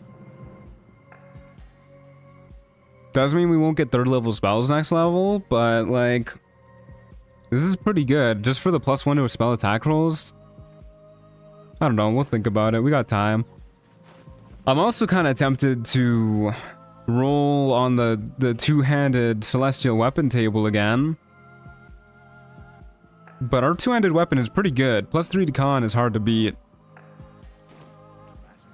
I think we just move on. I think we're just done with the rolling on that table. We'll just buy the Pixie Blessing soon and then get Tadpole powers and pray to God we get some better loot from combat. And for now, into our next fight we go. We're going to the Dread Hollow. You should go after the Answer achievement, as Answer is a fun and fulfilling fight. Yeah, I love enemies that do 2 moves over and over. That's my favorite. Huh. I guess we go this way. I think this is going to be an expeditious retreat kind of fight. I'm just going to put it on. I think we can get by without spell slots other than that. We do have some pretty good scrolls and whatnot, if need be. They both went before us. That's not good. There's another enemy spawning right next to us. What are artifacts in this game? Sounds pretty cool. I think it's just the game's way of saying, or like the mod author's way of saying like a really cool legendary item like this. Okay, this imp is quite scary. And I would like to kill him, but I don't want to get Fury of the Small either. So I'm going to shoot this dude. And then we're going to skedaddle away. Bye, have a great time. See you later. Another Gnoll Hunter, huh? Yeah, the imp can fly, so there's no real escaping. Instantly fail their con save. That's not good. Okay, this fight's gonna be rough. And I actually don't know how we're gonna do this. Obviously, we want to kill the Gnoll Hunter ASAP.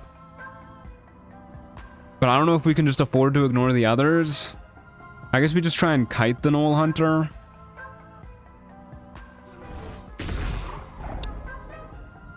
I don't know what we're gonna do here, actually. We've wasted our first 2 turns. We immediately lost concentration. Pretty much anything that can go wrong is going wrong. Historic multi-class sounds cool for the chance to keep getting more random loot that might be better for you. It does sound pretty cool. Anyone know how the last run ended? I do. I know how it ended. I got fucking murdered by a red Abishai. Got bludgeoned to death. He whacked me 1,000,000 times in 1 turn and I died terribly. Started that turn with 100 HP and Death Ward active. Ended that turn with a game over screen. It was quite tragic.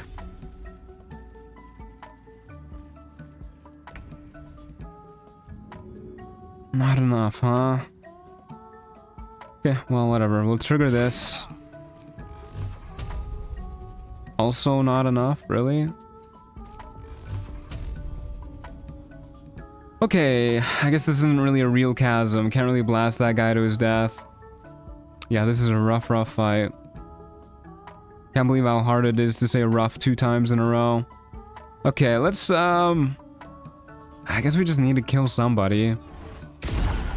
Hey, there you go. That makes up for a lot. Okay. We're back. We're so back.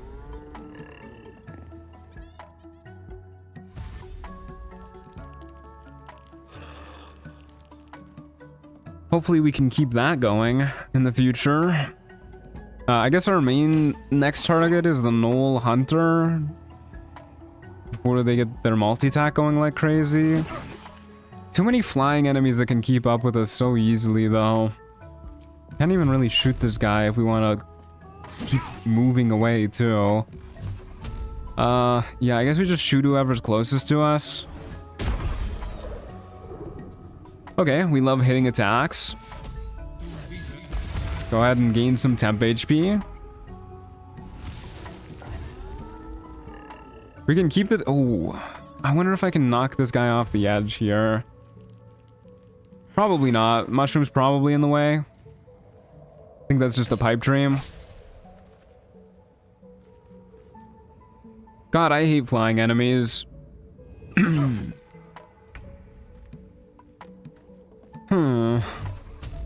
Yeah, definitely not knocking that guy off unless we do like a really weird move where we like run right at him. What are your stats looking like? You only have low strength, you got good wisdom, good con. 65% chance of that working. Not a lot of damage, doesn't push you back though, and we still stay next to these guys. Yeah, we just gotta kill somebody. Oh no. Oh god, I don't know what we're doing here in this fight. Might want to use this soon. Might want to use our sanctuary soon too. Maybe we use our sanctuary now, get to like high ground somewhere up here so we can actually hit people. I'll do it. I don't know, maybe I could save it for a more dire emergency, but we could also try and run into the middle of the pack now and shoot this guy and then skedaddle away afterwards. Oh, I hate that these imps can go invisible. Our sanctuary got blocked? Hello? Is this a one-turn? Oh, there's a one-turn sanctuary. Oh no. They gave me a one-turn sanctuary. That's not good. Well, I guess it is what it is. Just keep going up here. High ground, please. No such luck. Okay, that guy's charmed. If you walk far enough, you might be able to steal the boots of speed. God, I wish. Yeah, this is such an awkward part in Trials of Tav when you're fighting fights that are like a little too tough for level 4 and you're not quite yet level 5. Just a few too many enemies for us to really deal with. Because we just don't have good multi-target stuff. Okay, now we got high grounds. Temp HP, please. Thank you. Okay, with 3 enemies left, we're really not afraid of the Entombed Scribe. It can slow us down with a Frost Ray, but I don't think it will. Wow, I can't believe all of those missed. That's quite lucky. Don't know why it had disadvantage. I guess it was attacking out of range. Well, yeah, we take those. We have horrible AC. Okay, well, it did Ray of Frost us. We did get crit hit too. Not exactly what we wanted to see. Yeah, I mean, we gotta go for this dude next. Those attacks keep coming at us. We're gonna get absolutely clobbered. Ray of Frost so we can barely move anywhere. Ow. Okay, well, that one missed that time. That's good.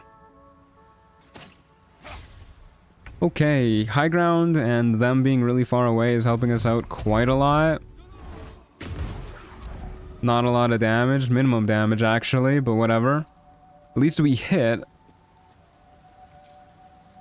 I don't want to use more healing potions. We have no healing potions. We have 4 left. I'd really rather not use another one. And I think, yeah, they're far enough away where they have to dash. Looks like the Knoll's movement just glitched too. When the Knoll have low ground disadvantage. Low ground doesn't give disadvantage. It gives a -2 to your rolls. Can't wait for 2 blasts at level 5. Me too. Okay, well, I guess we'll shoot this guy next. I was really hoping we'd one-shot him. That would have made me very happy. Probably should have jumped that turn if I wasn't doing anything else with my bonus action. Yeah, I don't know what's going on with the Knoll Hunter. Looks like he's just given up. Which, you know, a little unfortunate when that happens, but at least it's in our favor. Okay. I think we should be good from here, especially if the Knoll Hunter is just done with life. I really hope that combat doesn't end and he fully heals, but it looks like we're good. Okay.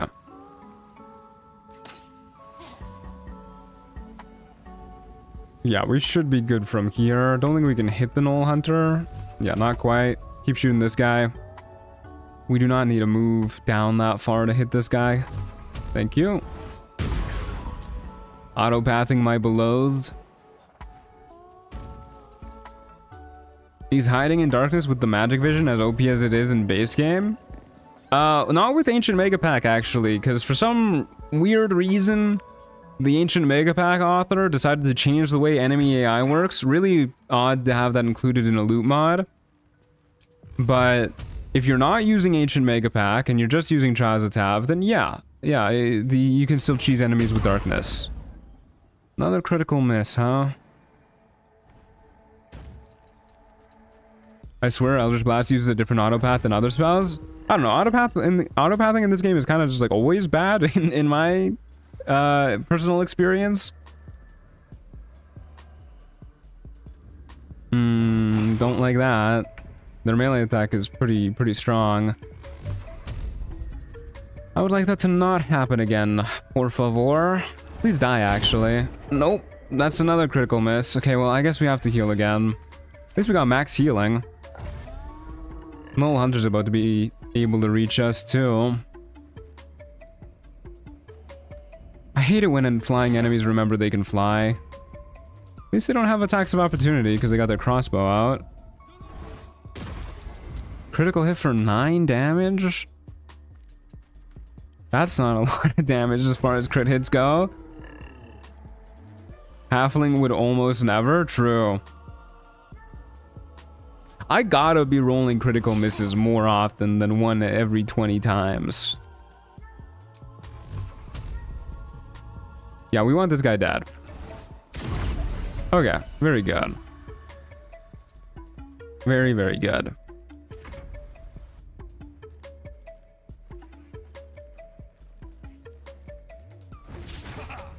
That's why halfling was the play. Hey, half orc only needs to work one time to be good. Okay, there you go. We got the 3 paths of Show Lung. Hell yeah. That sounds like it's gonna be useful. Gunter's Curse is just on all your Trials of Tab characters? It's gotta be. Okay, that was a pretty tough fight. 3 paths of Show Lung. We got the Mountain Path stance, which boosts our AC and reduces our move speed. The River Path stance, we deal an extra d6 slashing damage with weapons or fists, but reduces our AC. Or we can gain +3 meters to our move speed and become permanently blinded. We can switch between these stances without using an action, but only once per combat. Oh man, these suck. This is such a cool item, but man, I think these suck. Does our Dark Urge still work in this mode? Does it give you the cape? I don't see why it would give you the cape. Because you don't do anything story related, and that's a story related item. But the like invisible cheese, yeah, it still works in Trials of Tav, kind of. It doesn't immediately end combat, but enemies will like freak out and be like, "Huh, where did he go?" And you can still do like stealth shenanigans in Trials of Tav if you want to. I just don't do it because I don't like stealth shenanigans. But yeah, you can try and cheese the Trials of Tav if you'd like. It's Trials of Tav, not Trials of Dirge. True. Okay, well, that's unfortunate. Really cool item, but yeah, I don't know. None of the benefits seem to be worth the trade-offs. Unfortunately. Yeah. Oh well. We will simply go ahead and move into our next fight, I guess. I don't have high hopes for this run. I'm gonna be honest with you guys. This run has been pretty lackluster. We've gotten like no good items, and we're fighting for our life in like every fight. Where's Crusher's ring where you need it? Honestly. Okay, 2 enemies there and there. I think this is another Expeditious Retreat fight. Mommy half-orc are pretty hot. This is a dude. Are you calling this man your mommy? I mean, more power to you, I guess, but I personally wouldn't. Okay, 2 Entombed Scribes. That's not too scary as far as enemies go. 2 more enemies spawning. See 1 over here. Don't know where the others are gonna be.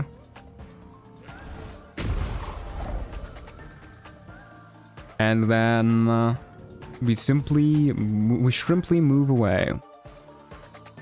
This guy's gonna come running after us, and we'll shoot him. Easy enough. If only the block was still here for us to drop on this guy. Grease Method and a Marauder. As far as the method types we could have gotten, Grease Method is definitely my preferred one. And I guess we'll just stay right here. This seems pretty okay as far as places to be go.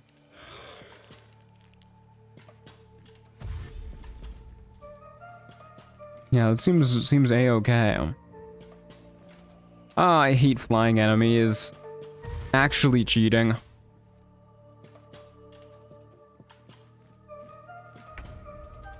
Oh, my tea is ice cold now.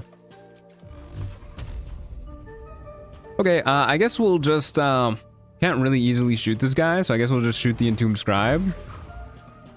They keep living with 1 HP. Kind of rude if you ask me. Keep walking backwards. This fight seems like it'll be pretty okay as long as we're able to kill the Grease Method relatively quickly. Which hopefully we'll be able to. I don't think their AC is too high. Yeah, AC 14 should be okay. I don't think the Marauder is going to be too big of a problem so long as we have Expeditious Retreat going.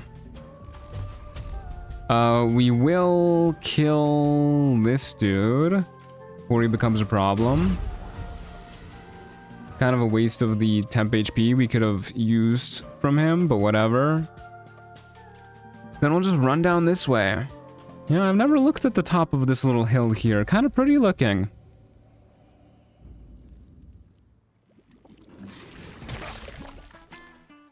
Nice try, Bozo. Nice try. He's a half-orc skeleton because they keep living with 1 HP. Yeah, they gotta be. What is going on here? Don't like that glowing thing. That little pustule over there. Okay, well, we're hidden. Kind of surprised. And then we'll also just keep dashing. I guess I should dash this way? It's a little better to go kite this way if we really have to. We have to kite so far in every single fight just because we don't deal like any damage. But goodness gracious, we're staying alive. Doesn't help that every single enemy we've been fighting, there's been able to, there's been at least one guy who's been able to fly, which means they keep up pretty well with us dashing each turn. Yeah, this guy should be able to get relatively close to us. I guess we'll end here. We don't want to go too far around the bend because we want to be able to shoot him. Yeah, he's gonna stop right here. So we shoot him there, and then we're going this way. Catch me if you can, nerd. By golly, we're doing it. We've hit a lot of attacks this fight, though. We're speeding things up just by rolling better. Oh man. All right, never mind. We're so bad at this game. I wish we could have Hex and Expeditious Retreat up at the same time. Could you use the temp HP horn? Yeah, that's a good question. I don't know if it's still here. Doesn't look like it, sadly. Only the leaves that once encompassed it. Okay, well, we're still doing it. The only way we get in trouble here is if he's able to throw a javelin and break our concentration. Mr. Truant, I left my chair for a minute and my baby cat stole the chair. Well, sorry, not your chair anymore. Them's the breaks, kiddo. Okay, looks like this fight is pretty much over. Lived at 2 HP. Should die pretty soon. They took the horn in the divorce. Bummer. Okay, Eldritch Blast it is. Beautiful. Maybe, I don't know. None of these sing to me. I don't think they're gonna do much for us, but we'll see. What do we got going on? Okay, well, this is interesting. +1 to spell attack rolls and spell save DC, and we can once per battle do an Astral Storm, which actually seems like it's a pretty decent AoE thing. Unfortunately, I don't know if it's better than losing our con score increase. I mean, it's only boosting our con mod by 1, so we would lose 4 max HP if we swap weapons, which isn't too big of a deal. We'd also be worse at concentrating, though. I guess hitting more often is more important.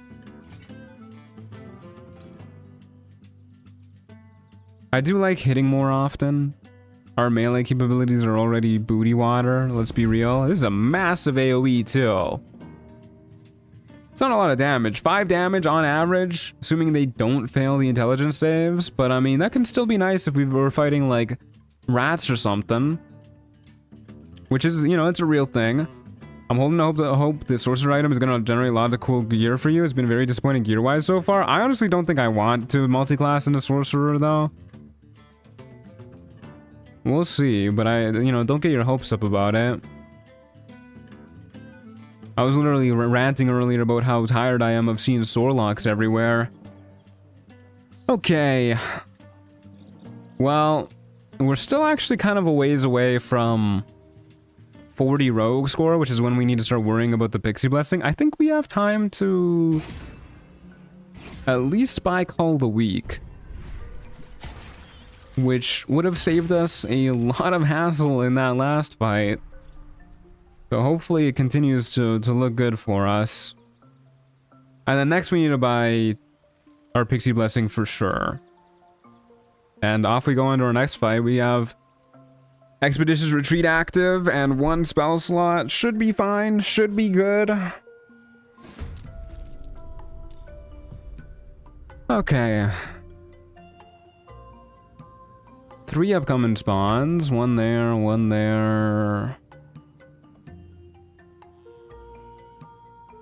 Maybe one of these is a double spawn. I don't see any other spawn points. But we're just gonna go ahead and dash right over here, I think. Yeah, just in here. I don't think we want to go to the high ground. Kind of awkward with the ladder facing them. We failed an intelligence check? Oh, for the drum. Cobalt Inventor's a little scary. Bandit Cutthroat. Goblin Booyah. I don't think we care too much about either of those, to be honest with you. Booyah can be annoying if they poison us, but... yeah, this guy's easily the scariest. Well, look at this. We're hitting. We're hitting for almost max damage. And then we can go ahead and dash up to this high ground, because this is good high ground. And hopefully they won't be able to hit us from there. Cobalt Inventor, the real late game threat. Yeah, this guy hurts a ton. Very hard to avoid his damage, too. Got pretty big AoE, and it curves his throws like crazy. Speaking of guys who hit for a ton, Bugbear is very scary. I'm kind of annoyed by how many enemies are going before us in these fights, too. Okay, well, I kind of like you being up there, because if we hit, we send you flying down for hopefully a little bit of bludgeoning damage. You... There you go, 4 bludgeoning damage. And then... I think I'm pretty okay ending my turn right here, actually. We can get another high ground advantage on our next turn if we're right here.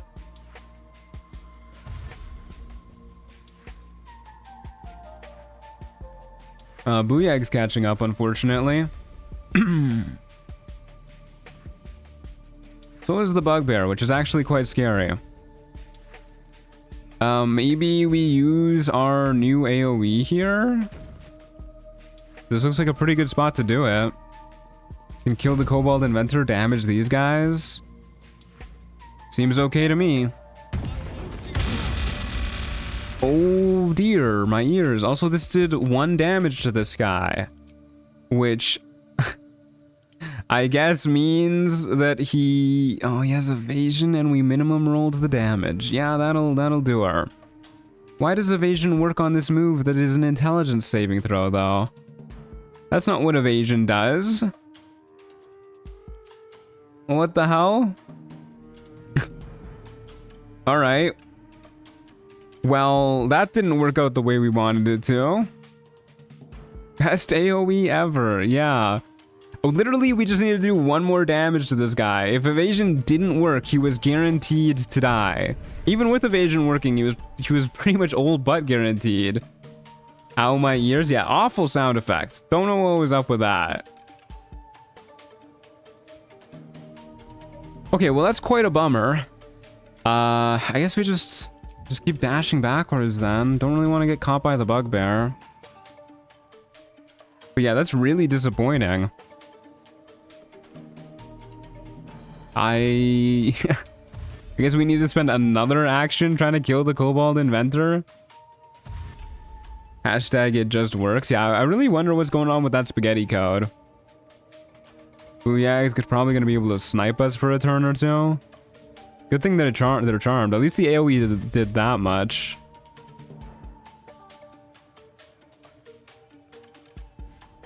I think it might be able to hit us this turn. Yeah. Not worth a Hellish Rebuke. Definitely not. Didn't even damage us. Okay, well, we should probably kill somebody. And that somebody's gonna be you. Beautiful. We keep getting crit hits as like the final blows against 2 HP enemies. I guess 3 HP enemies in this case.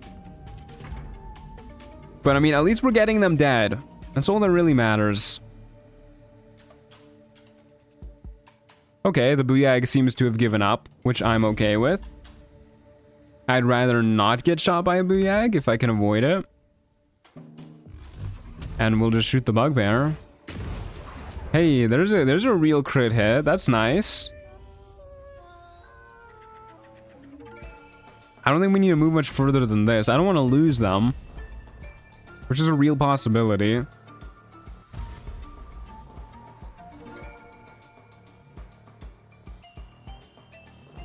Trials of Tav AI starts acting real weird when you get too far away.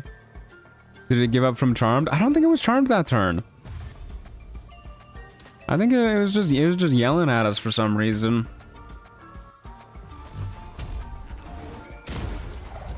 Okay. Yeah, we need to buff up our Call of the Week, but Pixie Blessing first, and then we'll start buffing up Call of the Week. Hopefully we'll be level 5 relatively soon. We're not really getting a lot of XP from these fights, but hopefully we'll be level 5 relatively soon, then we can get Call of the Week buffed up, and we'll just be blasting down enemies like crazy.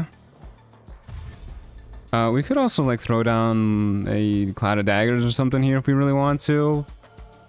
Probably not too bad of an idea, but I also just don't think we need it. I think this fight is won already anyways. And we're well past the point of getting a perfect clear even if we speed up this fight, so better to take things slow and not use any more resources. Ah, fuck, the Bandit Cutthroat got teleported back to their spawn. Yeah, this is what happens if you get too far away from enemies. They'll like teleport around the place. This guy's all the way back where the fight first started. Unfortunate. I think the Booyah got teleported too. No, it's right there. There you go. You. Okay. Well, I think we can honestly just stay here for a round. I think we're far enough away from the Booyah that it'll have to dash to reach us anyways. There you go. We're working out wonderfully, even if it is a bit slow. We've managed to get through this fight relatively, actually completely unharmed. I think switching to this staff was the right choice. The extra chance to hit is really nice. Okay, now we need to go track down the bandit, who's no longer even in initiative. Let's go find that loser. Wherever he is. I don't want to let him get the jump on me. That would make me quite sad. So we're gonna go ahead and sneak on up to him. Wherever he is. Gotta be somewhere around here, right? What's he doing over there? He's watching the back entrance.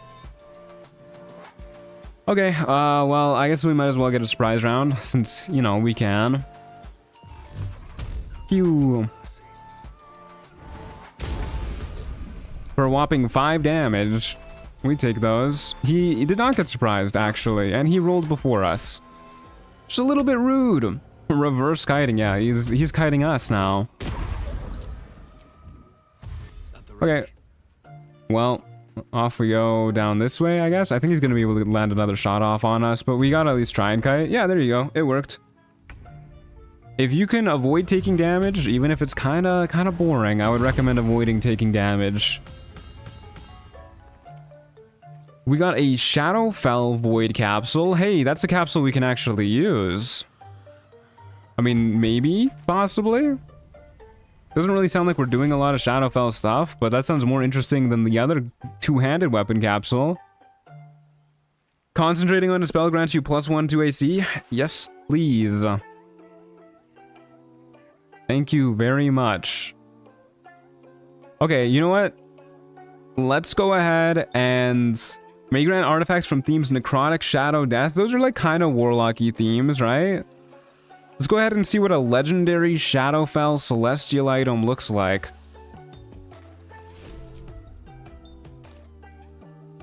We got this. Shard's Absolute Void Embrace, the Night Singer's Infinite Darkness that devours even the memory of light itself. Okay. Oh, but it's darkness cheese stuff. Well, I mean, we're not actually cheesing enemies really because their AI is fixed in with the Ancient Mega Pack, but we don't have darkness blindness immunity. I do really want to use Shard's Absolute Void Embrace, the Night Singer's Infinite Darkness that devours even the memory of light itself. Because, I mean, we've got to use Shard's Absolute Void Embrace, the Night Singer's Infinite Darkness that devours even the memory of light itself. Plus, it makes any blinded creatures become vulnerable to necrotic damage. And think of all the necrotic damage we do. We have Hex, which, you know, we can't have up when we have Darkness up, but, you know, think about it. Me when the item has a 50-word long name and it deals a D4 necrotic damage or something? Hey, makes people vulnerable to necrotic damage. Yeah, this item's actually kind of garbage, but yeah, whatever, we'll throw it on. We'll throw on Shard's Absolute Void Embrace, the Night Singer's Infinite Darkness that devours even the memory of light itself. We don't have anything else good at all. But, you know, we got +1 AC, too. What's funny is Asharan will never be able to remember that whole name. Yeah, seriously. I can't even remember that whole name. Okay, well, that was a disappointing get. It does compel us to at least lean into darkness a little bit, I suppose. But yeah, off we go to our next fight.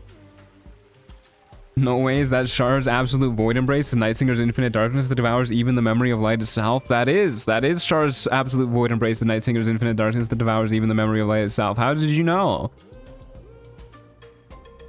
We got one dude over there.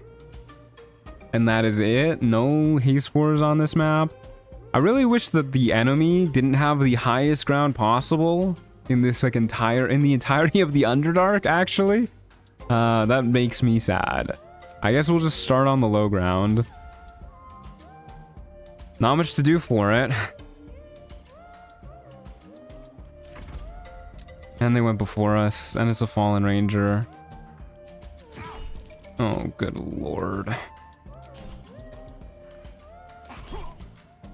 Oh, we lost concentration. Oh, man, dude. We've got 3 more enemies spawning. We cannot afford to use Hellish Rebuke on this guy. Yeah, that is quite the bummer, huh? And he moved just far enough forward that we won't be able to blast him off even if we hit him. Okay, what are we doing here? What on earth are we doing? I mean, I would love to be able to use like a Cloud of Daggers on a group that gets all crowded up. But I truly do think that this might need to be another Expeditious Retreat kind of fight. We have an enemy spawning right there. We have an enemy spawning right there. And I think there's a third one spawning somewhere too. If we just stay here, we're going to get sandwiched like crazy.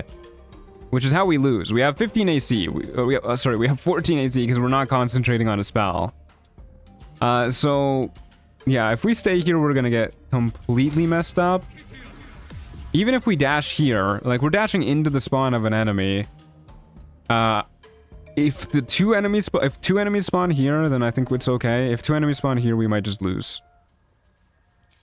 There's also the chance they just go before us and instantly kill us, which it looks like we're okay. Phase Spider, 2 rats. Okay, 2 rats spawned next to us, which isn't so bad. Fallen Ranger's Charmed, which is also okay. Astral Storm on average kills these 2 rats. So I guess we do this. Sorry, I forgot that I made that noise. Sorry about your ears. My bad, folks. They gotta change that sound effect. That is awful. This guy might be able to shoot us this upcoming turn. I mean, we gotta just leave here, though. Like, we can't go in. Why? Good question. Okay. How the fuck did it web us from all the way over there? No way it could see us from there. Are you kidding me, dude? Oh my god. Okay, well, this is not good. Okay, at least we're not actually webbed on our turn. I thought we were gonna be. Pythagoras, truant. Fuck Pythagoras. Yeah, we gotta just skedaddle backwards, I feel. Phase Spider's gonna come after us. We'll do something with our action. Dash with our action, I guess. I hate dashing down into the low ground. It's so bad for us. My camera is stuck. Camera, please. There you go. I thought a firework just flew into my window. I really don't know why the mod author thought that was going to be a good sound effect. You seriously need to fix that sound effect? Yeah, that is awful. Okay, what are we doing with these two? I still don't really want to jump or like move closer to them to shoot them. I want to damage them though. And we haven't gotten like any bombs or anything either. Gotten a flammable slime bomb. Well, I guess it's something. Whee. Okay, charmed this guy again. That's actually kind of nice. Got the flame, the phase spider flaming, the phase spider burning. Call that a flame spider. And we will continue to skedaddle down on our merry way.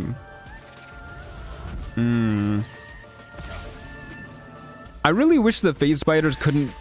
I wish they needed line of sight to teleport. It's kind of insane that they don't. Not a fan of that. Okay, well, I should go for somebody first. Phase spider's probably scarier. Can't knock it back down onto the ground. I guess we'll just shoot you. Not a lot of damage. That's okay. Okay, we've gotten to the point where we're reaching flat ground. So I think after this turn, we should be okay. Maybe after next turn. Shoot this guy again, because we can. We cannot, actually. I lied. Run down this way. Use this big stone rock pillar to try and block for us. At least the phase spider's still charmed. This charm is helping us out a buttload.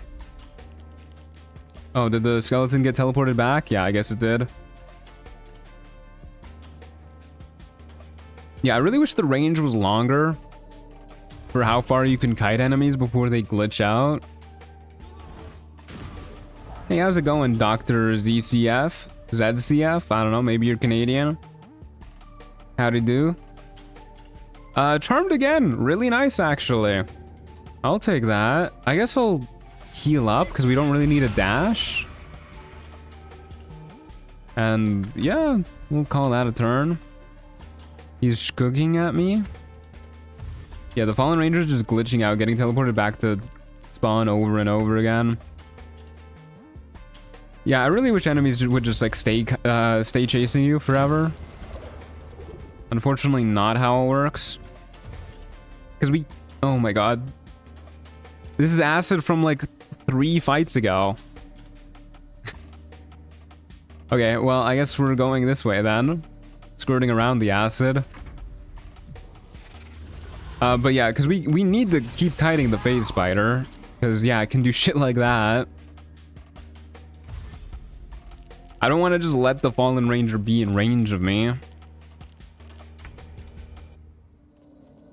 Okay, well, whatever. Oh, that's not a lot of damage. That is not a lot of damage. I don't think the phase spider kills us here. I don't think we need to heal. Ow. But we may need to heal now. Welcome back, Yeehaw Mac. How's it going? Good to see you. Okay. Well, we're poisoned now. We're like double poisoned, actually. What are your wisdom saves like? Well, I guess this is our best bet. Hey, just enough damage to get the kill. I don't think we need to heal in this fight. I mean, we gotta go chase down the last remaining guy anyways. We can probably get by with 16 HP, right? We only have 3 potions left. We haven't gotten a single potion drop this entire time. I think we can try and conserve these. Hopefully, it'll work out for us. Gotta go find the skeleton wherever he is. I wonder if he's healed. Probably has. Where on earth is the skeleton? There it is. Yeah, fuck, it's healed. Oh my god. I guess we can just short rest now too? You know, if he's gonna do it, so can we. Whatever. Never really like short resting in the middle of a battle arena, but he's cheating too. Let me shoot you without being seen by you, please. Okay, we charmed it. Did not surprise it though. Glad the charm worked out because he'd also rolled better than me in initiative. I'm astonished by how often we're losing initiative rolls. I guess you do have a +4. Don't like that you moved up onto the high ground. I could hit him with the ear blast again. I guess we'll... Okay, we don't need to be right next to him to thorn whip him. Okay, thorn whip is not thorn whipping properly. You're not supposed to pull it like a centimeter. You're supposed to pull the thing 3 meters closer. That is not 3 meters closer. Okay, well I guess it's just gonna be on the high ground then. Oh my god, this is so annoying. Okay, here's what we're gonna do. What do you mean not enough movement? It's right there, man. Right here. We're gonna toll the dead it. And we're gonna move up in melee. This way it has disadvantage on hitting us. Or we get an opportunity attack, which, you know, we might as well take. Ow. Okay. Sure, man. 27 damage. Why not? With disadvantage, mind you. This guy's a +9 to hit. Good lord.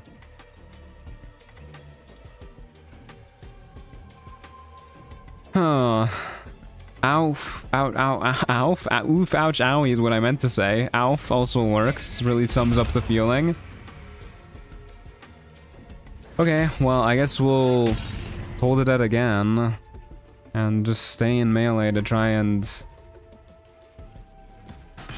dissuade it from hitting. Yeah, that's a little bit better.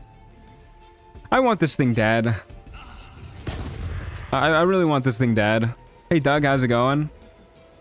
I'm about to proc that half-work feature? Not if I have anything to say about it. I would love to be able to hit you. 65% is not great though. Yeah, okay, we'll just keep going with Toll the Dead. Hey, Call the Week working. We got a Scroll of Holy Aura. We're fighting real hard for each of these, and it is not getting better. Not getting any better at all. Okay, what do we got going on here? Your leveled spells also deal a d4 force damage when your HP is less than half. That's not good.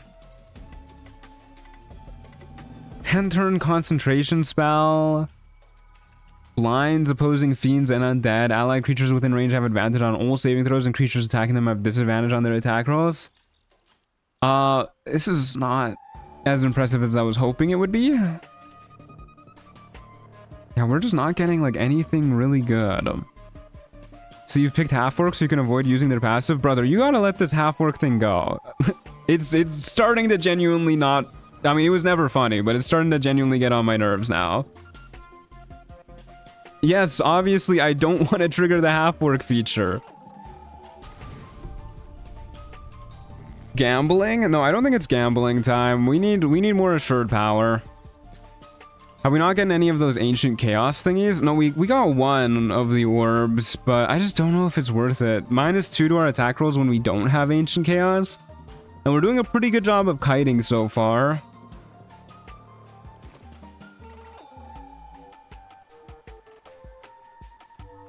Yeah, we also need to buy the Pixie Blessing soon.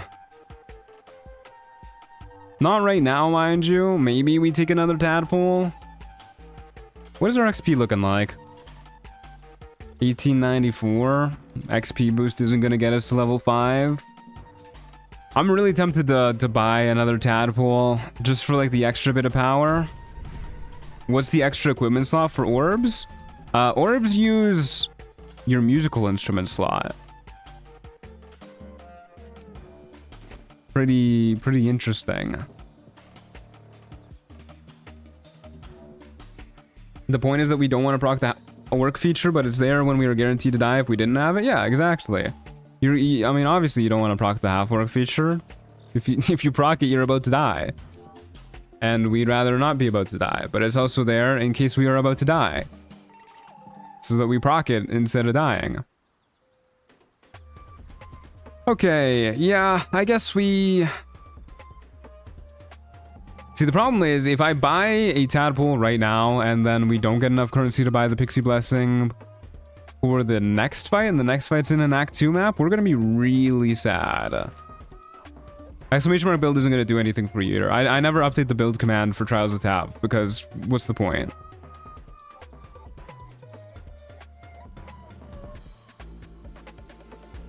It stacks with Death Ward and Shadow Sword passive, by the way. I believe you. I believe you. I'm gonna do it. I think we need power. Some form of power.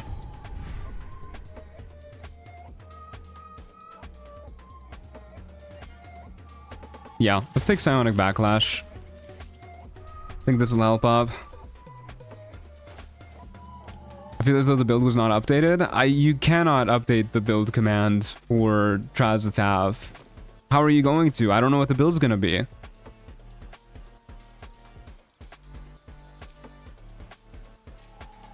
Okay. Off we go to our next fight. This should be okay. 4 rounds, 2 spawns on the first round. Yeah, I'm sure this will go great. I'm sure that this will be just dandy.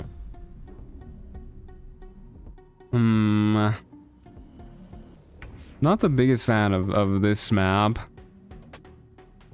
What's the current guy? We're currently playing a Fiend Warlock. Just doing Eldritch Blast shenanigans for the most part. We haven't really gotten any items that do things, sadly. Yeah, I guess we go up to the high ground. I mean, after that last fight, I really don't want to kite down onto the low ground again. Another enemy managed to go before us. At least it's not one of the scary infernal cultists. But he does have a bomb that deals a lot of damage. Oof, ouch, owie. Well, I guess that makes our first turn bonus action pretty easy in terms of what we'll do. We are going to heal all of that up and get some temp HP, and then we'll continue to walk backwards. Yeah, sadly, I don't really know if we have any items that are performing for us other than the false life item that you just saw getting used. We have a staff that gives us +1 to spell attack rolls as well. Where are these guys at? I think I probably want to kill one of these guys. Just thin down the action economy a little bit. Shadow Creepers are a little bit spooky.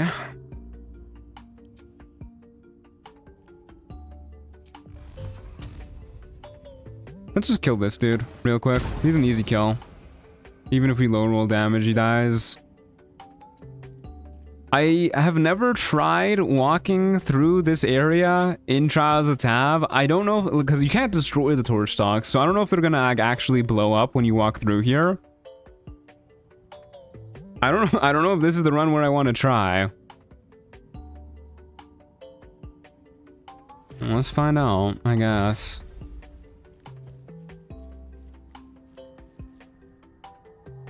Hey, at least the Shadow Creeper isn't moving. We got the hard imp that spawned too, the annoying one that deals good damage and flies and whatnot. I guess we just keep shooting whoever's closest to us. We don't have to worry about it. Do it. I mean, we could Misty Step past this area too if we want to be like extra safe.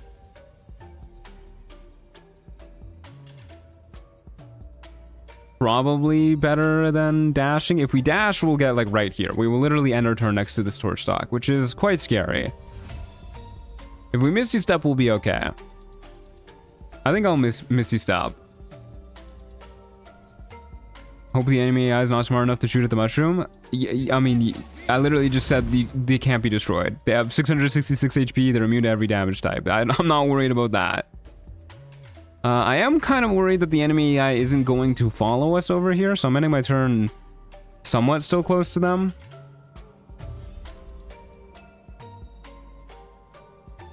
We'll see. We'll see. Looks like they're following. The one time I've wanted the Shadow Creeper to like actually move closer. I don't know if that spawn point was just bad for it or something. Can't quite shoot them from over here.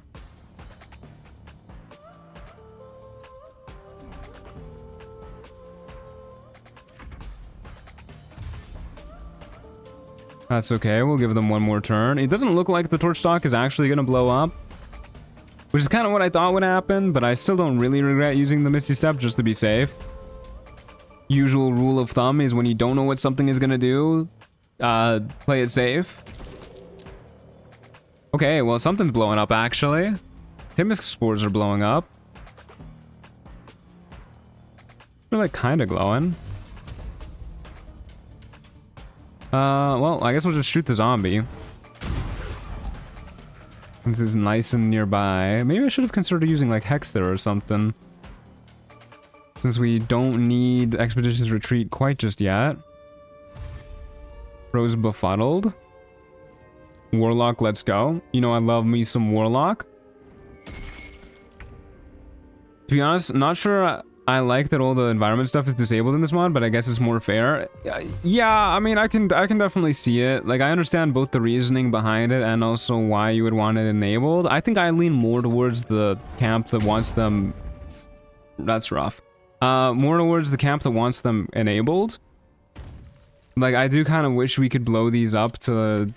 You know, blow up hordes of enemies, or use like the rock in the overgrown ruins section to like drop it on whoever's under it or something. I enjoy doing stuff like that in battle maps. And I do think it makes these maps a lot more one-dimensional without any real environmental actions. But it looks like these are working at the very least. Even if they're not, like, actually blowing up, it looks like they're working. They're doing things. They got that one imp really stuck in there.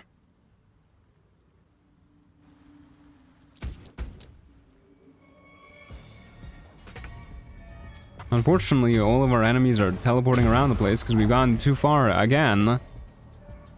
Which is really unfortunate, actually.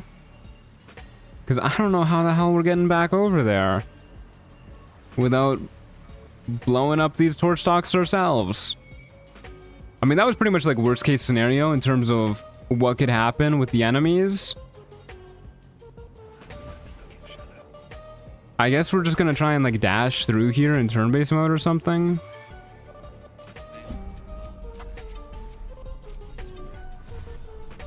Yeah, it's so awkward. I guess we want to like move here and jump over these mushrooms and pray to God we make it. Are you Archfey? Nah. And you think I'm a masochist or something? I genuinely don't understand the appeal of Archfey at all. It like doesn't give anything. It kind of feels like a subclass without a feature.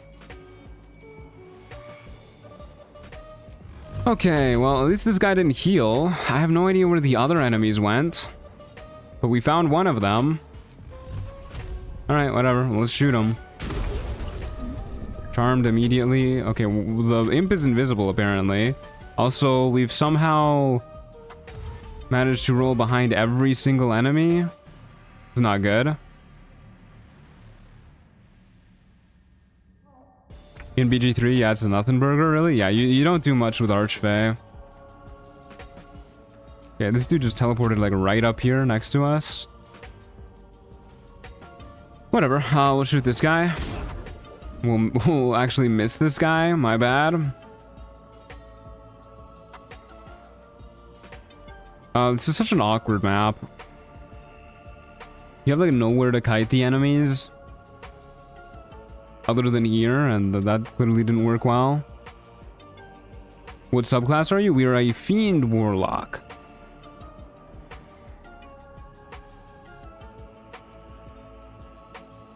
I guess I just hold off on doing anything here. We do have our false life feature back because we keep resetting combat. Arrest them.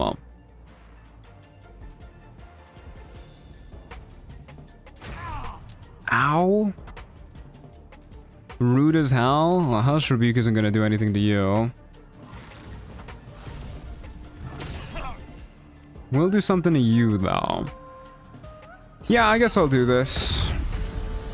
Get Dark One's Blessing, and then we can go ahead and... maybe we can get the high ground on this guy? There you go. Okay, that was a lot of damage. Very nice, very good. And I guess we might as well just heal up. Ideally, we're not taking too much more damage. Yeah, I mean, I definitely understand wanting to do Archfey in tabletop. I understand going for like a suboptimal subclass in tabletop way more because, you know, yeah, roleplay is a thing. More of a thing in tabletop, at least, where you can like design your own character, come up with like a real backstory for them, and make them feel a little bit more unique with their subclass. Yeah, it's so hard to hit a flying invisible enemy. But in Baldur's Gate 3, if you're doing something like Trials of Tav, I have a hard time seeing why you would want to do Archfey Warlock. Is Poison Spray AoE? Nah. This is... okay, everybody cover your ears. I'm so sorry to do this, but I need to hit the invisible enemy. So sorry.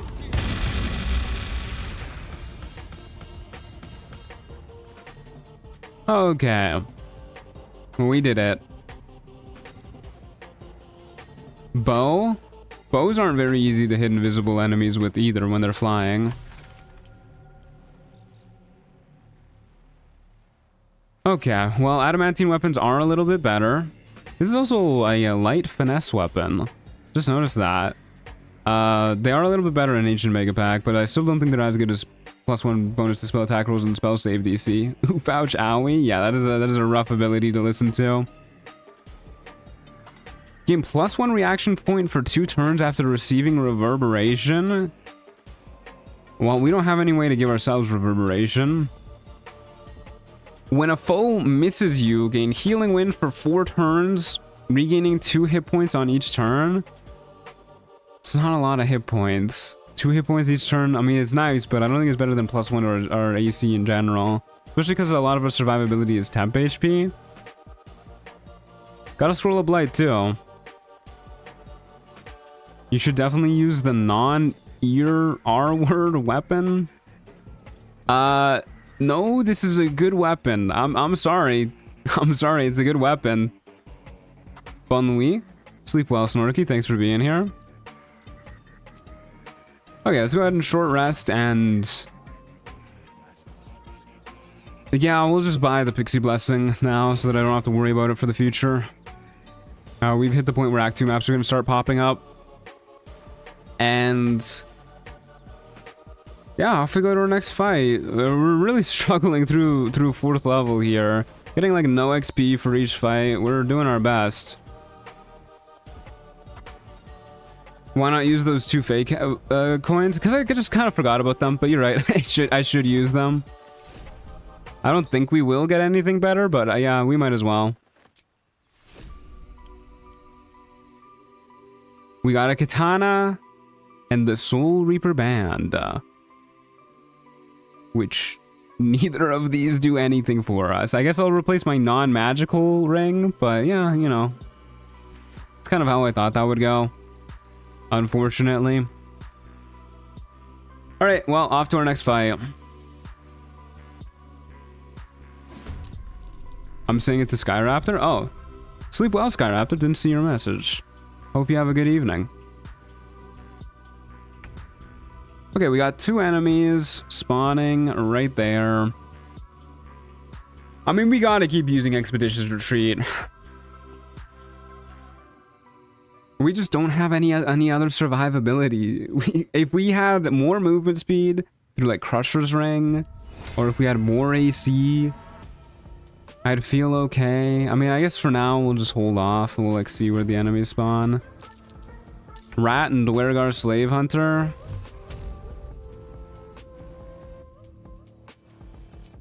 Where's the rat at? Over yonder?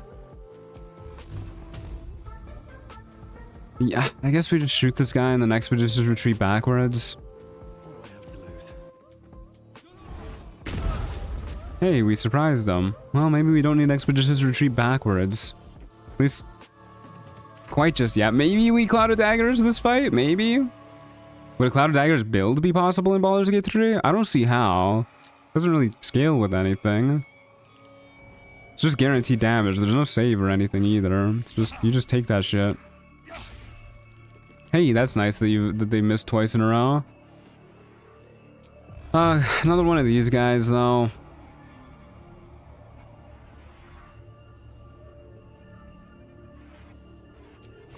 Probably time for this spell again. Alright, everybody, cover your ears. Sorry to keep doing this to you, but I mean, this kills the rat, deals a little bit of damage to this guy. It's just the play, you know? Thins down the action economy, deals damage to this guy. I'll give you guys a bit of a heads up, but, you know, cover your ears.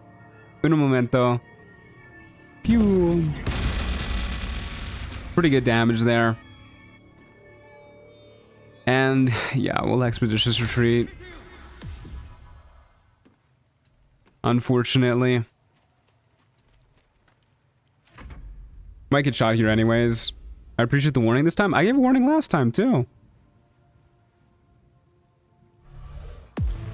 Cloud of Daggers implies the existence of Puddle of Daggers. Now, that's a spell I would use. Ow. Okay, I like when they crit miss me. That makes me feel good.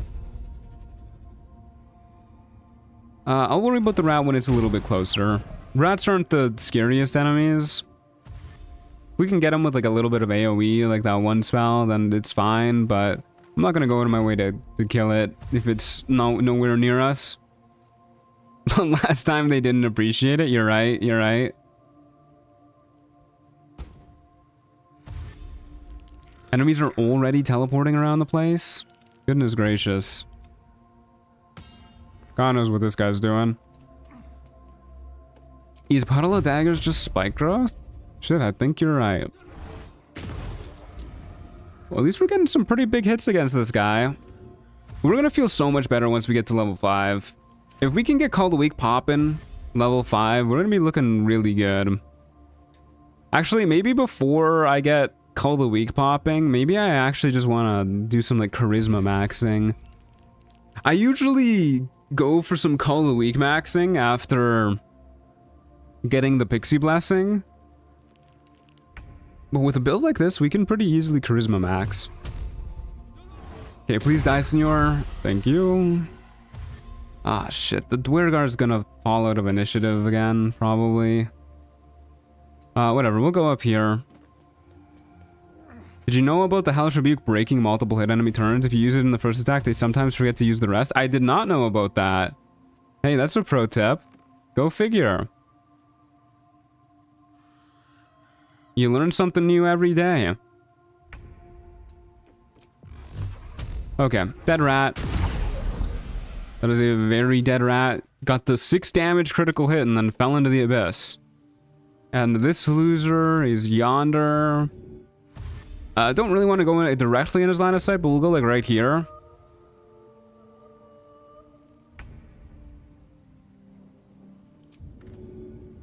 Now we'll go in his line of sight, I guess. Oh, he moved very quickly. My bad. Well, this is quite awkward now. I don't know if I can actually hit this guy now. Not without moving like directly next to him, which I don't really want to do because then he's gonna glyph of warding me. You've joined the Alberta Rat Patrol? I sure have. Ow. Yeah, I kind of fucked up my movement there. I should have pinged him before I moved. I thought he stayed in the same spot because he moved. He ended his turn so quickly. But that was presumptuous of me. But we can go ahead and heal up. This false life chest piece is actually carrying this entire run. I don't think we'd be alive if it wasn't for this chest piece. Okay, rude. Always wondered how being good looking / talking made Warlock's gun accurate. Do they flirt with the bullet? So I'm pretty sure charisma is supposed to also represent like force of will. I don't think it's just looking hot. So they gain power from their strength of character, force of will, because that's like them exerting power over what their patron has given them. Don't know what this guy's doing.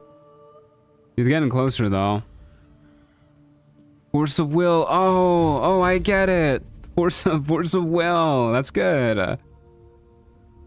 That explains paladins too. Makes a lot more sense. Yeah, and sorcerers and everything.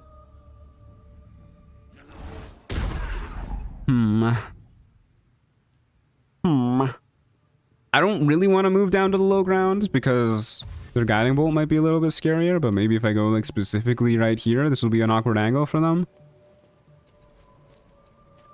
Truant favorite dinosaur? Y'all know that I fuck with the Stegosaurus. Okay, he's just shooting through the rock. And he still missed. He's using healing word. Okay, well, at least we can shoot through the rock, too. I'm kind of tempted to Cloud of Daggers here, just like make this fight go by a little bit quicker. Now that he's got the high ground on me, this is going to be, like, especially awkward. Just kind of try and stick near the rock face to make it so that he can't hit us as easily.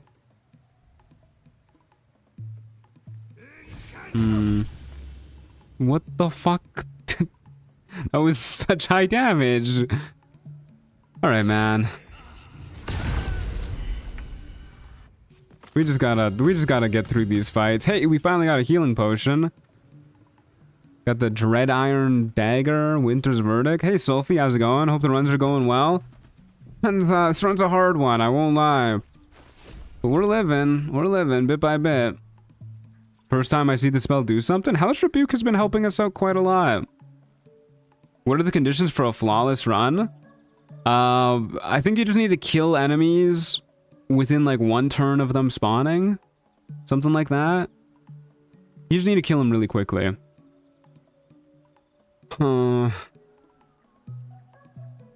Okay, we do deal damage to foes. This is actually probably gonna be worth it when we hit level 5. Once we're throwing out more beams, this will probably be worth it. But until then, I don't know. When you take damage from a foe well affected by mage armor, you have a 30% chance to cast Chain Lightning in retaliation, potentially hitting any creature. Okay. When it says any creature, do you think that means it's gonna bounce back to yourself? Or is this an insanely good lone wolf item? Oh, the Sacred Flame? Yeah, Sacred Flame hitting for 14 is pretty rare. Killing a foe gains 1 charge of Barochi's Charm, but you take a d12 psychic damage unless you have Sculpt spells. This gives back spell slots. I mean, I would like that, but I don't want to take d12 psychic damage every time that triggers. Probably yourself. I mean, we don't have mage armor yet anyway, so we can't really test it, but I'll tell you, I'll throw it on and forget about it, and if we die terribly when we eventually get mage armor, then, it's a clippable moment, at the very least, I guess. 24 currency, can't do anything with that. 6 upcoming spawns. This might be rough, folks. This might be rough. Is he playing with that mod that has a lot of different items, like really broken ones? Yep, he is. The full mod list is in the description.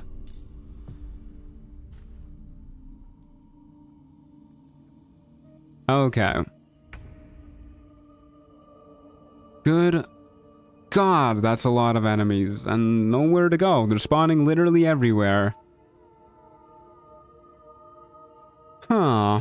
If it could chain to you, it would pretty much always hit you, so I assume the mod author wouldn't want that. You'd assume so, but I don't think the mods in Ancient Mega Pack, or the items in Ancient Mega Pack, are really designed to be that balanced one way or another. Some of them are really good, some of them are really bad, and some of them are just funny. My favorite combat strategy is fuck it, we ball. Unfortunately, not the best combat strategy in Lonewolf Trials of Tav. Can't even jump down from here. I think we Misty Step to get over here. It's not my favorite use of Misty Step, but we cannot be in the middle of 6 enemies. Then we go all the way over here, and maybe we'll drop like a cloud of daggers right here. One of them's a Vengeful Boar too, and that's the one right next to us. Oh god. Yeah, we could drop a cloud of daggers like right here, and just like every single one of these enemies should ideally run through it. Gotta worry about this whole area too, though. Okay, I guess I mean, either way, if Cloud of Daggers is ever going to be good, it's probably going to be right here. I'm worried about the Bat and the Raven flying around it, and the Shadow Creeper is just not going to get hit by it at all. If it can hit these guys, that'll be so good, though. Problem is they're all so far away. It definitely said there was going to be an enemy spawning, like, all the way up here, too, which I guess just did not happen. Maybe because I moved so far away, it changed the spawn points or something. I don't want to get immediately blown up by one of these torch stalks if we run in here, though, is the problem. We cannot kite down here.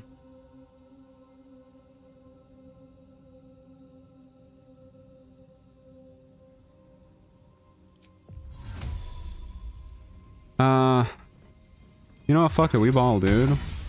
Go ahead and drop this right here. Jump down this way to try and get a little bit away from the torch stalks. And hopefully our enemies dash in there. Me and my girlfriend have a duo run with this item mod, and those lightning gloves are so fucking funny. They seem like they'd be really funny. I'm okay with just having goofy items that are not balanced at all. Yes, my strat. Yeah, you inspired me. I'm so paralyzed by indecision this run. Okay, that was pretty much as close to minimum damage as we could have gotten. Shadow Creeper's just not moving. Okay, at least the hyena is going to die, assuming we don't lose concentration, which is pretty likely. I mean, I would love to go down here. Just keep running away.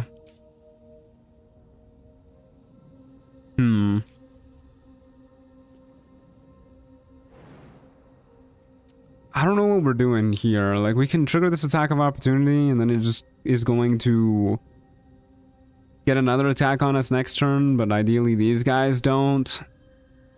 Or we stay in melee, and chances are we break our concentration. It does have Blazing Hide. So, if we do any melee abilities, chances are we're going to lose concentration to that. I guess we can just go ahead and Toll the Dead. And maybe that's just the best play. And then we just pray to God we don't lose concentration to the boar doing 4 things. 5 damage, sure. Why not? Alright, let's just pray to God. Okay, bat working out for us. No fucking way that reaches. Okay, well, there goes our concentration. We rolled in that one. Oh my god, I hate Cobalt Inventors, dude. The chain lightning from those gloves does bounce back to yourself. Okay, maybe not the best to do in Trials of Tav then. Okay, Okay, well now we have no spell slots and we still have 5 enemies to go. Oh my god. That was so awful. Okay, well, we're just gonna have to live with that. Hey, no attack of opportunity due to weird ledge shenanigans. To be honest with you, I'm not like too scared of the hyena right now. It's still a little bit far away. It's gonna have to jump to come after us, so I guess I'll just push you back and then jump down here.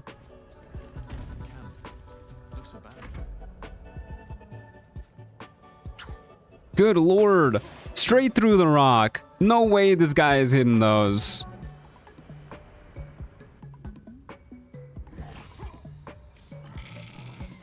Oh my sweet baby Jesus. Who knew kobolds would be such a threat? I knew. Last time we fought a kobold inventor, I was like, these guys are crazy. They can hit you all the way across the map. Didn't realize they were this crazy though. Good lord. Okay, and we're blinded from this guy too. Yeah, this is pretty rough. I guess we'll just go ahead and do this and then... we can't do this without hitting ourselves too. Don't really want to do that. Don't really want to go here either. I guess we'll just dash away, wait for our blindness to go away too. Seems like an okay strategy to me. I thought he was about to yeet something at us again. I mean, he probably could, but he only starts with the 2 consumables. Oh my god. Our 15 AC is, or sorry, our 14 AC is really coming into effect here.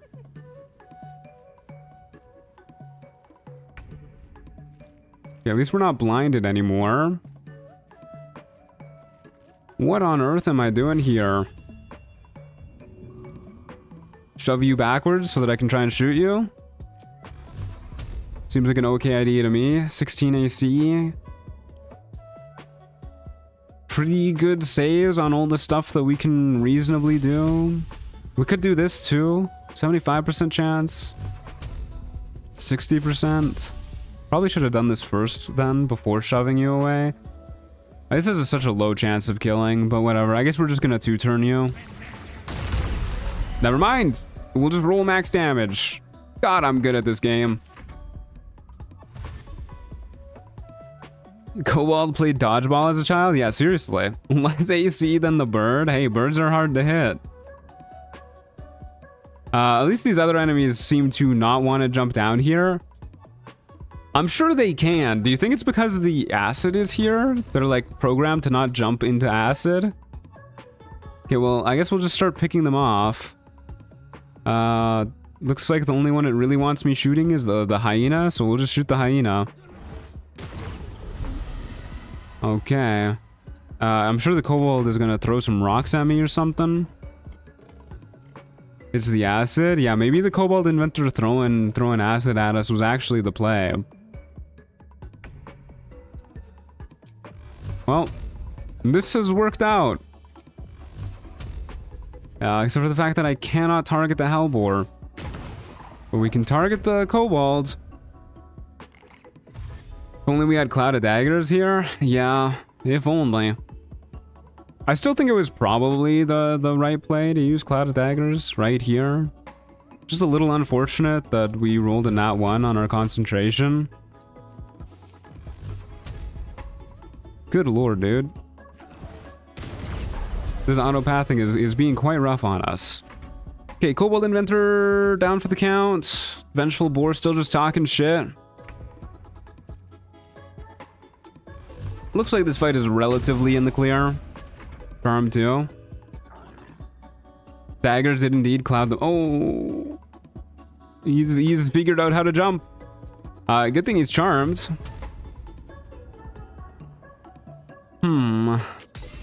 Well, I guess we'll just do this.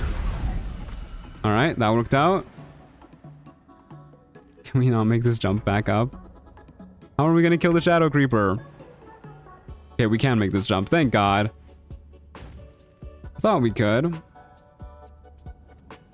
And then I guess we'll just wait one more turn so we get our movement back.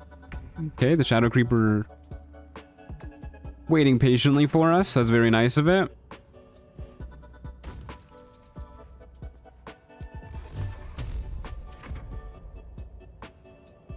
I don't want to dash right into it and then have it hit me, so we're just going to take things slow. Not like we're getting the perfect clear anyways. Okay, another easy fight, guys. Another easy fight. Didn't we just get Winter's Verdict? Oh, this is a very rare Winter's Verdict, though. Smoke Powder Satchel isn't bad. They are bugged. No. Shadow Creepers are just really weird in general. They can move and they can hit. They're just really bad at it. Because they need to teleport to like specific places. When you deal damage to a foe, it receives a Mark of Frost for 2 turns. As opposed to this one, which is 1 turn. Yeah, we'll probably swap to this once we're firing off 2 beams. We didn't get anything. Oh wait, hold up. Each time you deal force damage to a creature with a spell or cantrip, our armor class -3. Okay, well, no amount of healing is going to be worth AC -3, unfortunately. Constitution -4. What the hell? These items are fucked up. While dealing unarmed damage. Okay, well, no items for us. Okay. Now we have a decision. And I think this is a pretty easy decision. We can buy 1000 XP for 40 rogue score to just hit level 5 and be done with this purgatory that we found ourselves in. This is like the longest I've been level 4 in Trials of Tav. It's kind of insane. So I think that's what we're gonna do, because I can't take it anymore. Or we could just continue saving our currency to boost charisma. And I think we're just going to hit level 5. So let's go ahead and do that. And yeah, we could multi-class into Sorcerer too to get this going on. Which I don't think is worth it. 5% chance to gain a random artifact every time we kill a small or tiny creature. We're not really fighting too many small or tiny creatures. The ability to turn people into sheeps for 2 turns is pretty nice too. +1 to spell save DC and spell attack rolls is also really nice though. I mean, it's just optimal to multi-class the Sorcerer, but I'm so tired of seeing Sorlocks. If you had lower AC and lower con, you could use that half-orc feature. So true. My goal is really to just proc the half-orc feature as many times as possible. Plus, we get Call Lightning if we hit level 5, which is actually a pretty good spell. I like Call Lightning. And we get Eldritch Invocations. We can go ahead and take Mage Armor. We could also go ahead and grab Devil's Sight and Darkness, and then use our amulet that gives people vulnerability to necrotic damage, and then take Arms of Hadar and use Arms of Hadar, which does not seem like the play, I'm gonna be honest with you.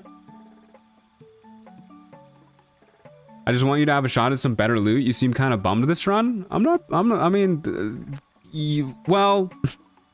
definitely not bummed this run, but I'm mainly hesitant because you're assuming that the artifacts are going to be better loot, and that's a big assumption. Pretty much every artifact, every legendary item we've gotten has not been better loot. In fact, I think they're some of the most worthless items we've gotten so far. Toll the Dead is necrotic damage? It is. Yeah, it is. We could go ahead and be a Toll the Dead merchant, which is also not better than just shooting people with Eldritch Blast. Because Eldritch Blast does, you know, a lot of damage. It's pretty good. It's a pretty good spell. Pushes people. Can hit multiple people. And, you know, hits way more often too. I do think that we're going to go ahead and... Well, problem is, even if we take Mage Armor, we have to take off our chest piece, which is the only item we have that's actually doing stuff for us. So I don't really like the idea too much of using mage armor. We're basically trading AC for a 50% heal each combat. If you're doing a necrotic vulnerability thingy, Death Cleric multiclass could be an option. We have 10 wisdom. I don't think we're gonna multiclass into cleric. Devil Sight is pretty good for anti-Shara and tech. Yeah, I mean, we could just go ahead and... We could just go ahead and grab it because it's good. If we're not gonna go ahead and use mage armor anyways. It's probably the best option we have here. Let's be real. Devil Sight. Being able to see through magical darkness is very cool. As for spells, got some pretty interesting options here. Probably want to take something like Fireball. Just good AoE damage is kind of what we were really missing. Is the heal from False Life only from the item specific one? No, but the heal is once per combat. So even if we take the False Life Eldritch Invocation, it still only triggers once per combat. So we might as well just use the one from the item. One with shadows and surprise round fish? Nah, that's lame as hell. I'm afraid. I hate surprise round fishing. We're also going to... Vampiric Touch, actually not bad if you have necrotic vulnerability. So the problem with that is Vampiric Touch is a concentration spell, and Darkness is a concentration spell. They only have necrotic vulnerability if they're inside our darkness. So I don't know about that one, Chief. Let's go ahead and swap out Hellish Rebuke now. I think at this point we'll take Fireball, and we'll also go ahead and grab... I feel like Counterspell is such a good get. There's a lot of enemies who can do some crazy stuff like Hold Person. It's just pretty nice. Vampiric Touches concentration? Yeah, unfortunately. I think the spell would actually be pretty good if it wasn't. But because it is, I think it's pretty at best. Yeah, let's go ahead and just grab Counterspell too, I think. Good idea to have. And then, yeah, I guess we'll just go with this. I would love to boost our AC by 2, but... I don't know, dude. Getting rid of our false life armor seems really bad. Some form of blindness immunity is okay, though. And we get Call Lightning, too. And of course, our cantrips get stronger, which is the main shtick of what we're doing here. Okay, we're doing it. Warlock level 5. Huge. Now we fire 2 beams. Pew pew. Very good. And I think because of that, we're gonna go ahead and swap to... doesn't mean we'll hit a little bit less often, but let's go ahead and swap to the Winter's Verdict. So this is when we deal damage to any foe. Gets Mark of Frost for 2 turns, meaning it takes a d4 extra cold damage when damaged by any means, and our crit hit threshold against those creatures is reduced by 1. So we're hitting a little less often, but since we're firing 2 beams, that's not so big of a deal. And... yeah, I guess that's the only real change we're making. I don't think we have anything else too crazy for us. How do we not find any orb? We do have an orb, but it's an uncommon orb. And they've recently nerfed the orb, so they give -2 attack rolls when you don't have Ancient Chaos. And I think -2... this minus gets lower the higher rarity of an orb you get. I think -2 is just too much. Especially because this isn't like an orb of blood that heals you for extra. So I just don't think it's worth it. We need to be able to land some hits. But yeah, I don't think we're swapping out any other gear. Doesn't that ring make more darkness when you're standing in darkness, though? Yeah, but we still have to have a darkness cloud to start with. I mean, I guess we can go ahead and create a darkness cloud and then instantly use Vampiric Touch afterwards and then just spend all of our spell slots on a single encounter. But I think I'd rather not do that. because we only have so many cap supplies to go around. And then if we lose concentration on Vampiric Touch, we're kind of fucked. Okay, well, let's go ahead and go into our next fight. We're missing 7 HP. I think that's fine. We can always heal with False Life. And yeah, whatever. Off we go. Next fight.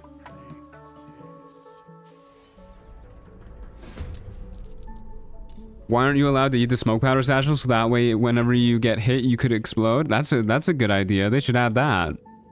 Okay, we got one enemy spawning right there. I think that means we just want to skedaddle on up here.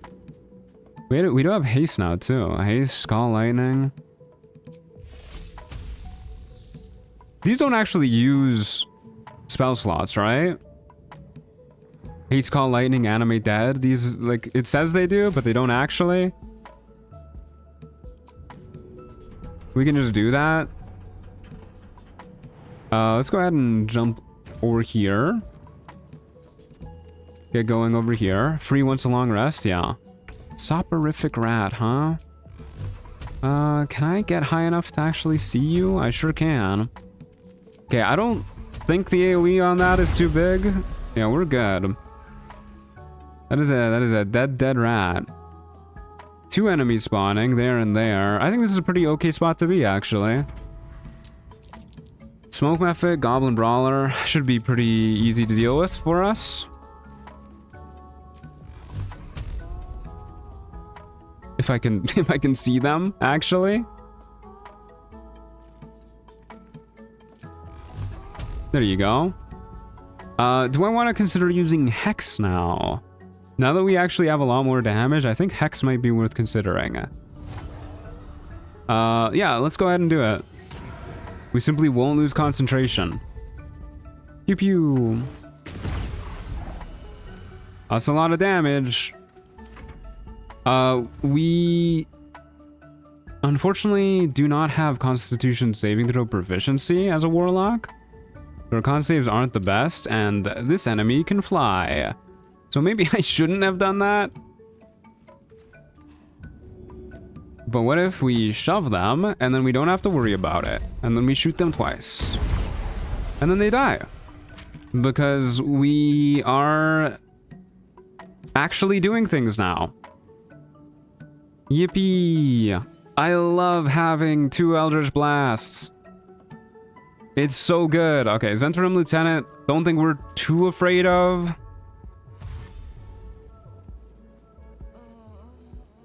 Hey, look, there's a Darkness Cloud we could use with our ring.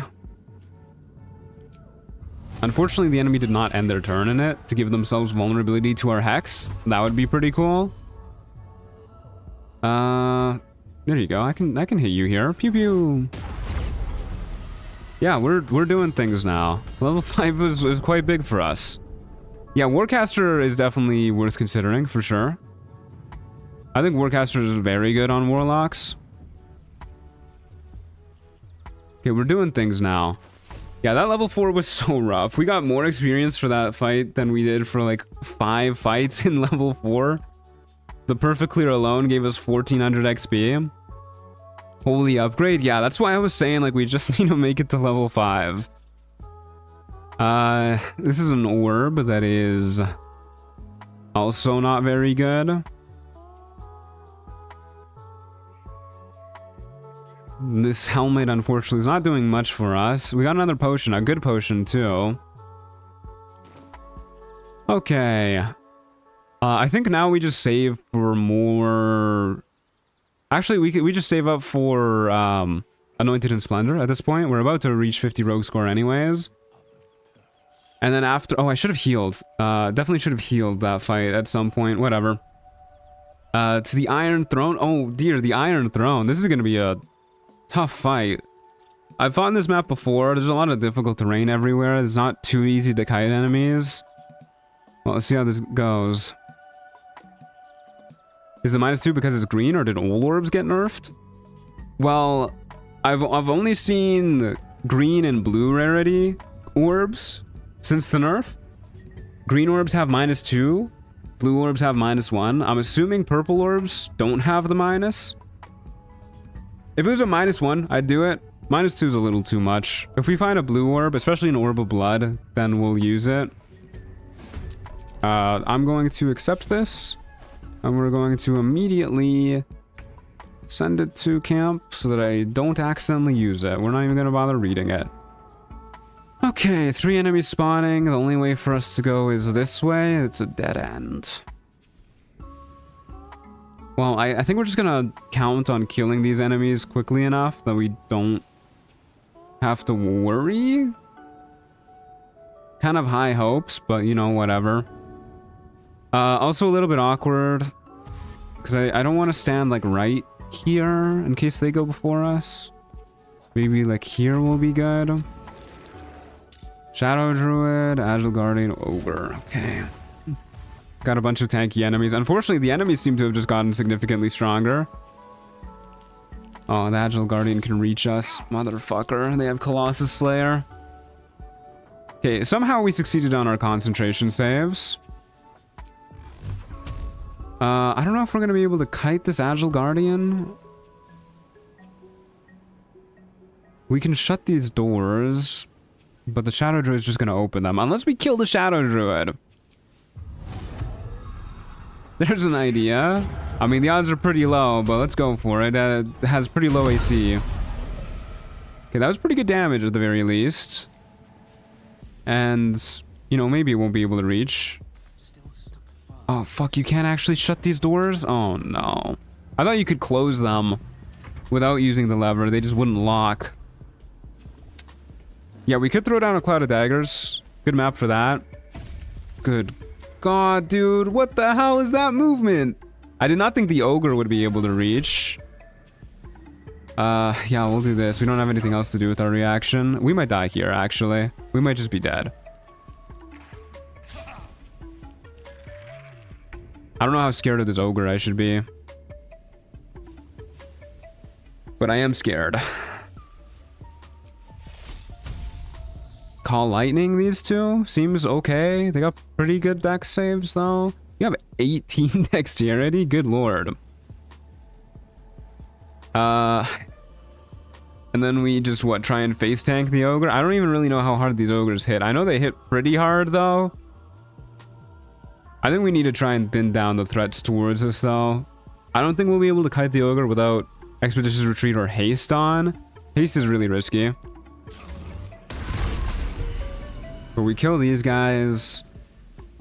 And then definitely can't kite this guy this turn, so I guess we just stay here. Or we can Misty Step away. Should probably Misty Step away. Yeah, we should Misty Step. And then go down. Just directly away, I guess. I mean, we could go this way. He's probably just gonna like jump the corner again if we do though. I think we just need to run like literally directly away in a straight line. With enemies that have good jumps, if you give them the opportunity to jump the corner, you're kind of fucked. Don't forget your battle heal when you get the chance. Yeah, I'm trying to use it when we're like a little bit lower health, because I'm sure we're gonna take damage here.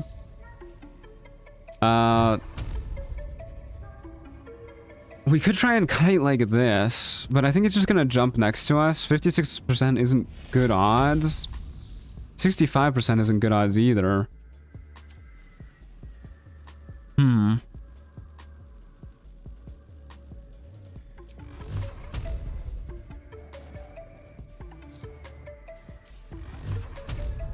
Yeah, this is gonna be interesting. I guess I'll try and push him away. Can't believe we actually hit twice there. And then maybe he has to dash to reach us. Didn't think so.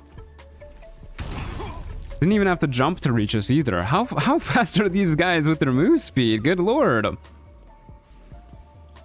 Okay, well, we got knocked prone from that, which is unfortunate, which means we lost concentration. Anything we do is we're gonna lose concentration. How much damage did he do with that slam? Okay, on average, 14 damage. I guess we get hit one more time and then we heal up. Can't really kite this guy. Okay.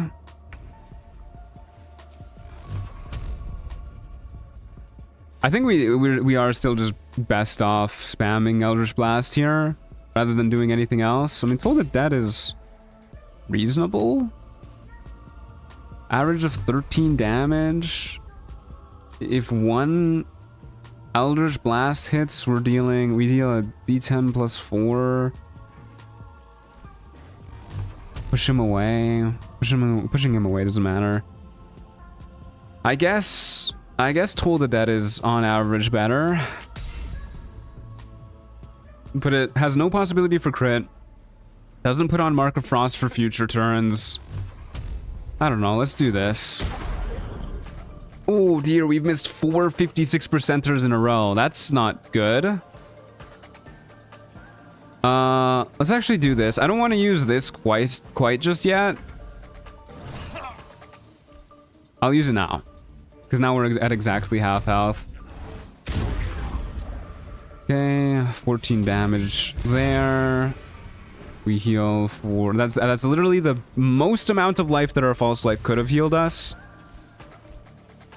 Plant growth, it hit him for like a fraction of a second. He did have to dash that time. Hey, he's charmed now. Yeah, that's another thing that Toll the Dead can't do. Well, not as well, I guess, because it's just one instance of damage. Okay, this is working out. This is working out. I hate how prone gets rid of concentration. Yeah, we were talking about that earlier. Not a fan either. Very weird design decision. It already feels bad to get knocked prone. There's a lot of things that knock you prone in this game too. I do like the prone animation for... Oh yeah, he's jumping corners. It's not what you want to see. Oh hey, but he's still charmed. Okay, well, he's charmed, so we can just walk away. I should have done that first. I totally forgot, even though I just said it. That was a misplay. Oofa chowie.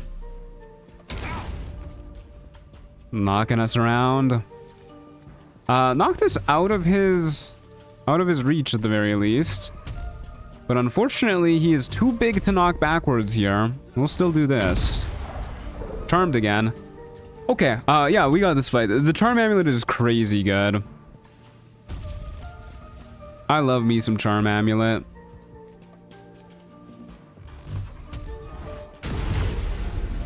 Okay. We survived. Did use all of our spell slots though, but whatever. And our Call Lightning. Got another Barochi's Amulet. Fake coin. Don't know how good these are gonna be. Ogres have 12 meters move speed, really? Go figure. Didn't even break a sweat. Yeah, I mean, now that, honestly, like being level 5 is so big for us. That Call Lightning was really good too. Didn't really comment on it, but just taking out 2 enemies with 1 action, very good. Using jump or fly in combat, you gain 4 lightning charges. If you already have lightning charges, gain only 2. Pretty interesting item. Actually wouldn't be bad for us, but I like the Winter's Verdict, what it's doing. Yeah, don't really want to take psychic damage.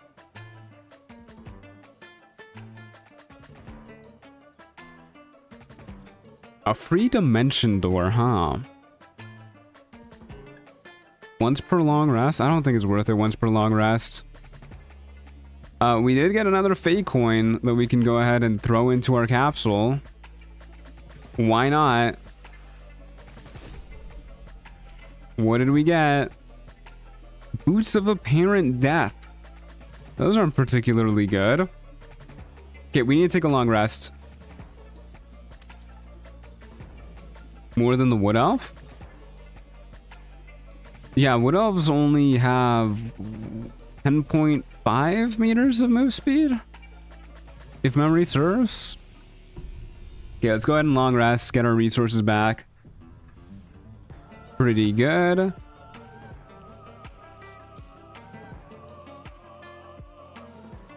And off we go to our next fight. 2 enemies in the Zentarim hideout. Still no point precasting anything. I feel like we're stabilizing. Hard to say for sure though, Because that was a pretty tough fight, and if the enemies continue to be that tough, this might not be good for us.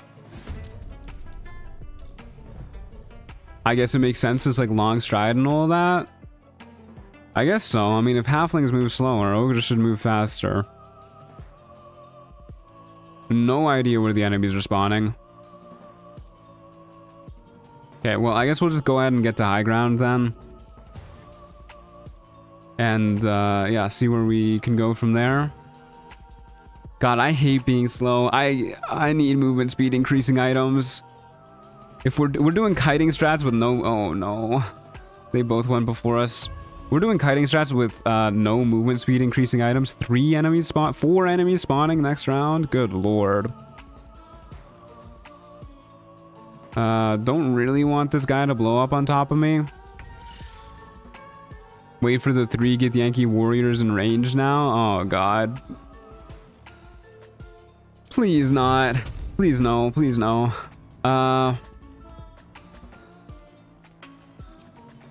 Okay, well, I guess we'll just stick with our strategy of trying to murder people real quick now. I don't think these spiderlings can teleport like the phase spiderlings, so I'm just not gonna worry about that guy right now. I felt that comment about move speed. Oh, that's unfortunate. That was not a lot of damage. Almost as low as we could do. Yeah, movement speed is so important when you're a character with 14 AC.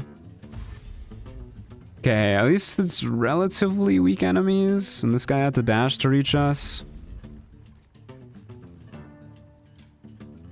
Oh shoot, could I have bought... I could have bought a hidden splendor. I forgot I was saving up for that. It's my bad. Okay, we maintained concentration. I almost want to back up here, and then if they do break my concentration, we just use Call Lightning, and then if they don't, we shoot these guys and murder them. Okay, well, we're shooting these guys and murdering them. I can get this Cobalt Scout with 1 beam, right? Hey, it actually worked. You just gotta really project an air of confidence in your voice. Make the game believe you. Okay, Don't know where we're going, though. Inside a room is not a bad idea. It means any ranged guys aren't too much of a concern. This room feels too close to all the enemies, though. I guess we'll also go ahead and throw this on you. Yeah, I'm actually kind of amazed that we're still alive with pretty much just Expeditious Retreat as our, like, only defensive option. It's been fighting like crazy for us. The more I use Expeditious Retreat, the more I believe it's a goated spell. It is an incredibly boring spell, admittedly, because it's just like you're trading off damaging concentration spells for it, and it is really slow to do. Okay, same strategy again. We're just gonna go ahead and back up. You don't have the frost mark on you anymore. I don't want this guy blowing up on me. Pretty hard to hit too. I guess we'll just do 2 beams at you because I do want my temp HP back. Getting 9 temp HP every time we kill an enemy too is quite nice. Let's go to the elevator. Where even is the elevator here? It's through an invisible wall somewhere, right? I so rarely enter the Underdark. Oh, excuse me. I was looking for the elevator. I so rarely enter the Underdark through this hideout. I've completely forgotten where it is. Opposite way? The camera won't go that far. Okay, where's the spider at? Right there. I'll do 2 beams at you to make sure you die. Okay, got a critical hit. Very cool. Fiendish Icon does not have necrotic immunity. Still don't know what these guys do. Don't want to know what these guys do.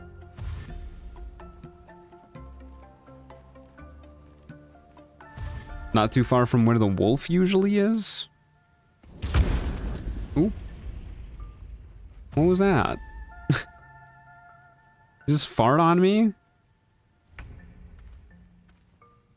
How rude. Okay, well, I guess we'll go ahead and take this attack of opportunity. No, it finally happened. I'm honestly amazed it lasted that long. Do I want to just recast it? Probably. If we can get out of this fight while maintaining concentration on it, and then we just short rest, get some HP back, and maintain concentration on our hex, we're looking pretty good. I do want to heal with our false life soon, though. What the hell? How the hell did you hit that? I guess I should have curved around the corner a bit more. I didn't think he'd be able to hit that shot. Okay, we could probably kill the wolf here without hex, and then... Never mind. Heal up this turn. Wedge ourselves in the corner. The wolf is charmed at the very least. Bard would give you another short rest. Yeah, but then we'd have to take a level in Bard. I don't think that's the play. Okay, let's go ahead and hex this guy.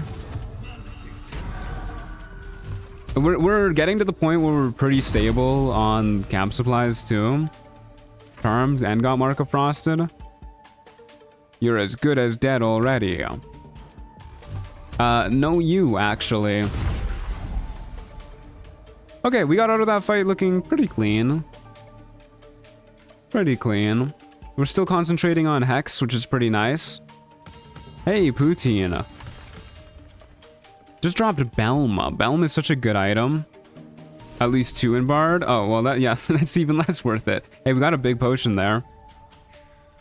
Rainbow damage makes my brain go burr. Yeah, the rainbow damage pop-ups are really nice. Spell Mastery. We need Mage Armor to be active. And we can once per battle for 1 turn gain a +2 to our spell attack rolls and spell save DC. Probably not as good as our Charm Amulet. Charm Amulet's been huge for us. We got 2 Poutine actually.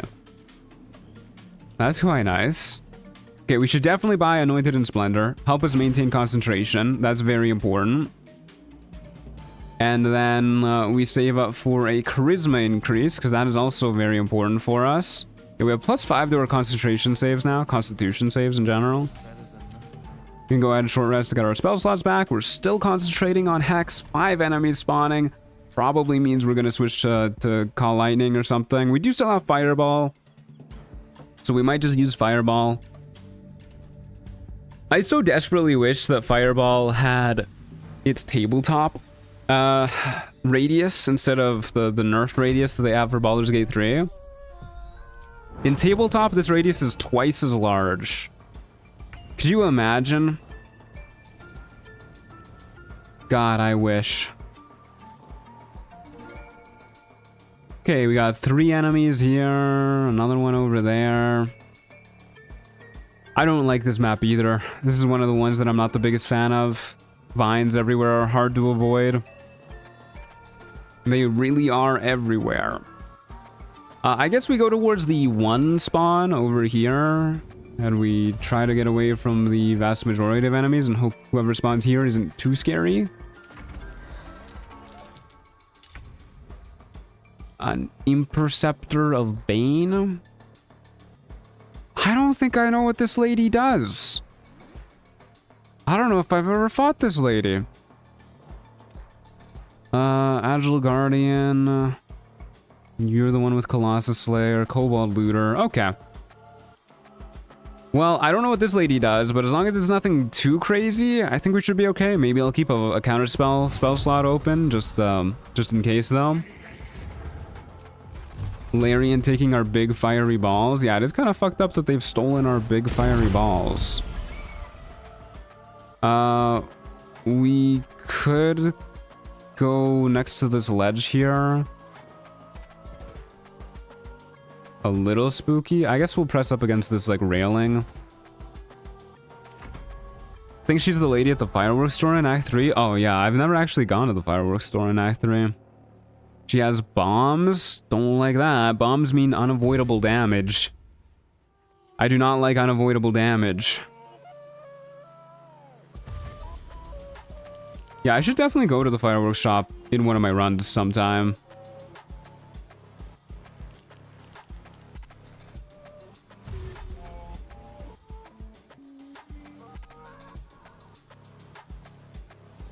Okay, well, at least we got nothing to worry about this turn. And, like, they're just kind of, like... They're just kind of asking for it, right? I wish the bomb lady was in here, too. But, like, they're just kind of asking for it. Yeah, the fireworks store is definitely not plot relevant.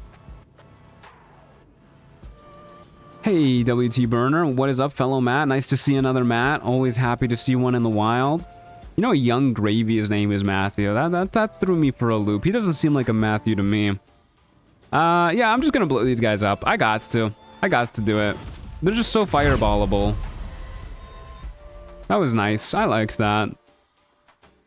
Don't really need to use my bonus action to hex this guy. I will go ahead and move down, I think, and then just stay at the bottom of the roots so that I can just climb up next turn, since it doesn't actually use any move speed. They can't really see me down here. Saw your bear video. Good stuff. Keep up the good work. Thank you. I'm glad you liked it. Still satisfying, even if it is small. It is still satisfying. Nothing like a good fireball. Okay, well, this is just gonna be us versus the bomb lady.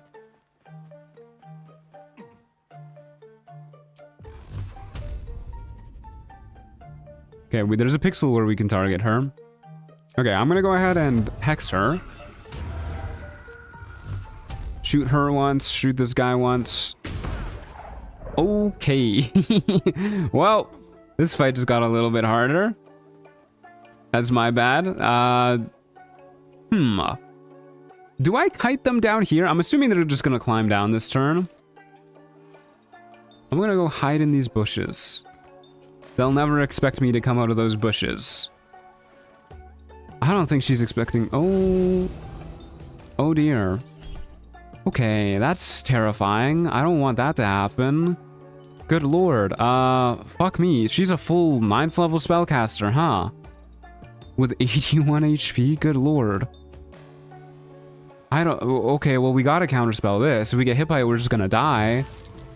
Oh, well, we didn't counterspell it, but we didn't die terribly either, actually. Nor did we lose our concentration.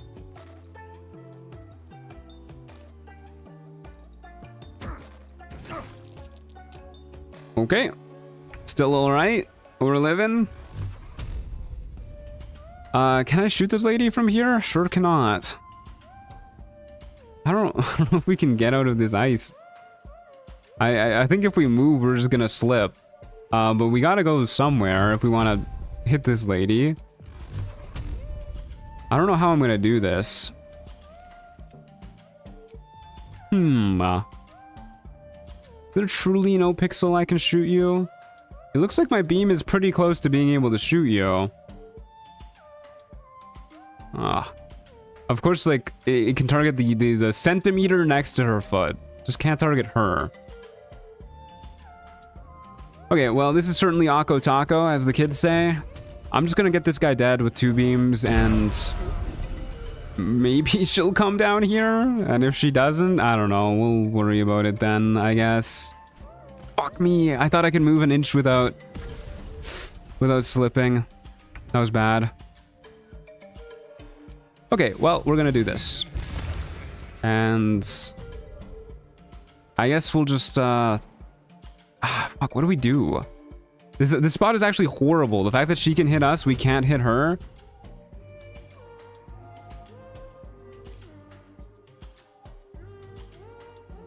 Yeah, this is awful. I guess I'm going to... I don't know. I'll use the scroll. gives 30 temp HP, which is like, okay, sure, why not? We already have 7, so it's not the best use of it, but I'd rather... It didn't overwrite the 7 temp HP from False Life. Okay, well, we might just die here. Yeah, we might just die here. We have to move somewhere. No, haste does not allow you... Hasting while you're on ice is horrible. Hey, that'll work. Thanks, lady. Oh my god. What's up with some of these enemies just being run killers? Well, she's decided to be merciful to us, so I think we're okay now. I guess what I should have done actually was just shoot an arrow of fire at the ice, now that I think about it. I always forget ice works the way it does in this game, because it's just so unintuitive. The fact that it like fully melts everything if you like so much as glance at it with fire damage. But I guess we're just gonna go ahead and try and get to the high ground now. And then heal up. Can haste that way when you slip, you miss an additional turn? Yeah, you definitely don't want to haste when you're on ice. Oh, she's doing it again. Okay, at least this time we made it to a point where we can just climb. We don't have to risk slipping. There you go. There's ice up here too? Are you kidding me? What? There's no ice up here. Why did it make me make a saving throw? Okay, well, we should be relatively okay from here on out. I really don't want to have to use more of my big healing potions. Has she used a 5th level spell slot yet? I don't think this is the plant growth that's going to entangle me. This is my plant growth.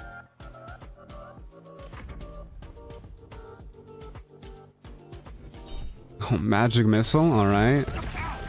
Speaking of unavoidable damage. Good lord. She's got spell slots out the wazoo. I mean, our best damage is still just to shoot her with Eldritch Blast. Her AC is pretty low. Hey, we got her in the Twisting Vines too. But I guess I need to heal up again. And then odds are we're gonna be fine, because there's not much she can do to kill us through our half-work endurance too. Alright, she just gave up her turn. Huge.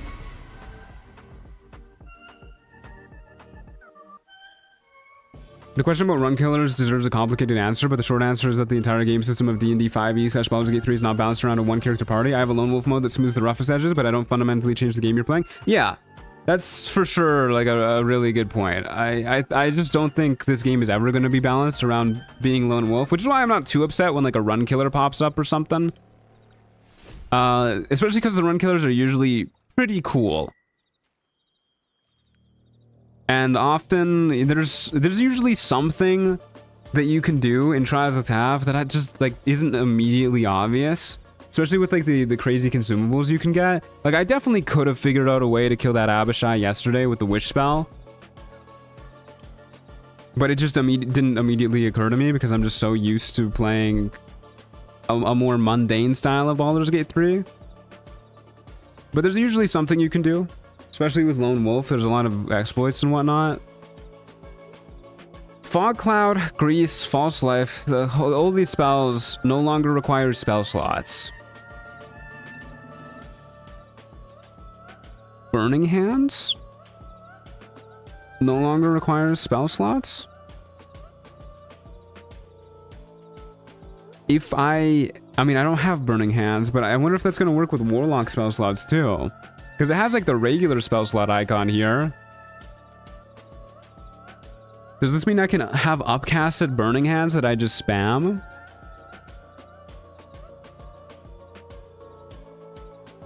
This is a pretty cool axe too. What the hell? This is a really good axe. Did we get another Celestial Coin? We've been getting these bad boys out the wazoo. I guess we'll just keep throwing it in the Shadowfell Void capsule. No, Trials of Tav, it was not originally designed for Lone Wolf at all. I'm just doing this because I like it. And I feel like a lot of people assume that it should be Lone Wolf because that's how I play it. And I think I'm one of the larger YouTubers that regularly covers it. But you guys don't have to play this Lone Wolf. Your critical hit threshold is reduced by 2. When you score a critical hit, become bleeding for 3 turns. It's a Dark Urge item. If you're a Dark Urge, regain 8 hit points with each kill. Gain +2 to attack rolls, +2 to damage with each kill. Up to +4 in combat. With each kill, release a necrotic burst in 10 meters, dealing a d6 necrotic damage to all non-allied creatures. Ah, fuck, dude. Trials of Dark Urge when? I don't think this is worth swapping out, to be honest with you. We already expand our crit threshold with this, and this also deals an extra d4 damage. Truant sets the standard, we're not allowed to deviate. Yeah, you guys gotta play how I play. No other way. Picking Dark Urge change something in Trials of Tav? Yeah, this item works for you. Yeah, especially because this makes us bleed. I don't think it's worth it, too. Our concentration saves aren't the best. A little unfortunate, but whatever. Go ahead, short rest. 54 currency is not enough to level up our charisma. 7 enemies spawning? Eternal River, can I convince you to make that like 3? By the way, you mentioned wanting to see the endgame, but not having enough time. I have a teaser clip I'd like to share, perhaps for end of stream. Yeah, send it to me on Discord in the DMs, and I'll play it at the end of stream. You guys heard it here first.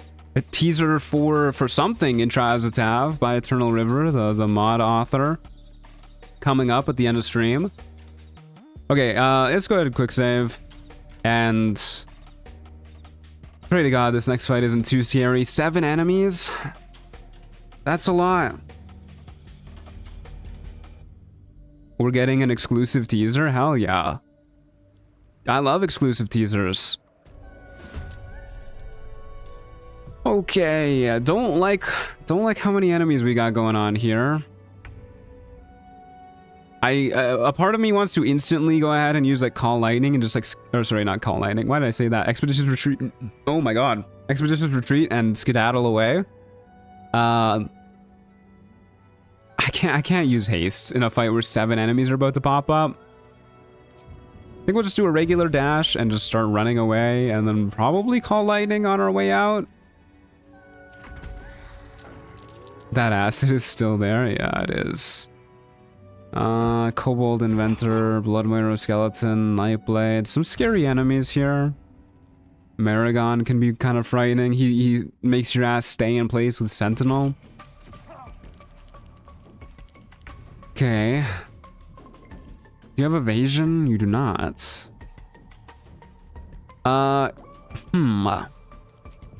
You have evasion. But if I hit you with an Eldritch Blast, you die. So I probably want to do that. Being able to instantly kill a Kobold Inventor before it does anything sounds like a pretty good time to me.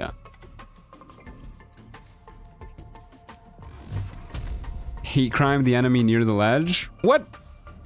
What? Eternal River, is this fixable? Can we not have this happen? Oh my God. Is the teaser going to be you've made it so that every enemy properly gets launched off of edges? Because I would love that. Oh, that's so lame, man.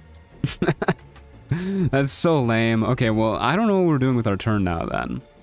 I don't want to just immediately Call Lightning because this guy's going to break our concentration.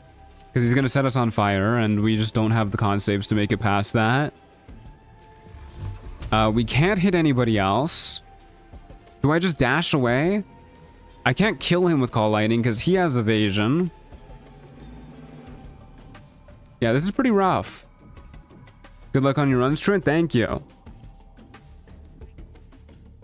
What build is this? A Fiend Warlock that's Eldritch Blasting. If I could change Larian's masterpiece physics, yeah, game of the year. Oh God. I don't know what to do here. I think I'm just gonna dash away, actually. Maybe we could shoot this guy. I guess the enemies are still pretty far away. I don't want to use, like, Hex, though, which is the only way we're gonna kill this guy.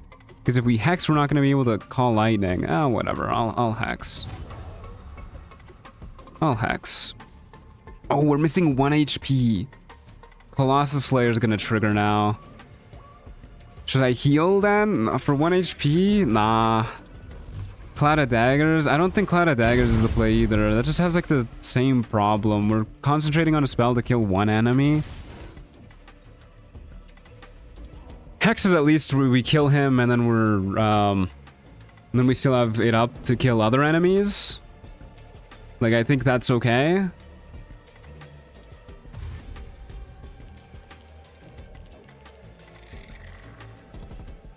I gotta keep in mind that my Cloud of Daggers is getting upcasted now, though, so it's a little bit better than usual. I think out of all of these enemies, probably most scared of the Knoll Hunter and the Maragon. Yeah, the Agile Guardian got us. Colossus Hunter did indeed break her concentration. We passed the first con save, failed the second one.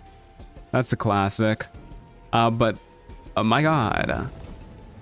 Unfortunately, you're immune to fire, you're resistant to fire.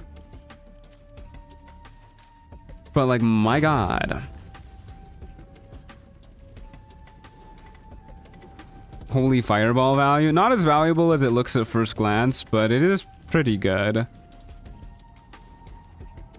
I mean, we got to do it, right? We got to do it.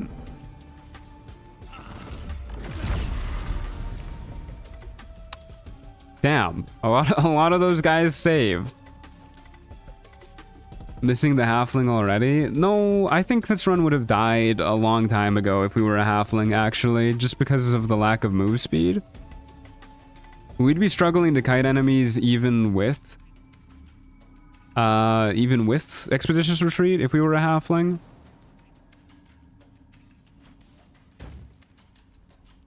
And unfortunately, we've yet to receive any movement speed increasing items.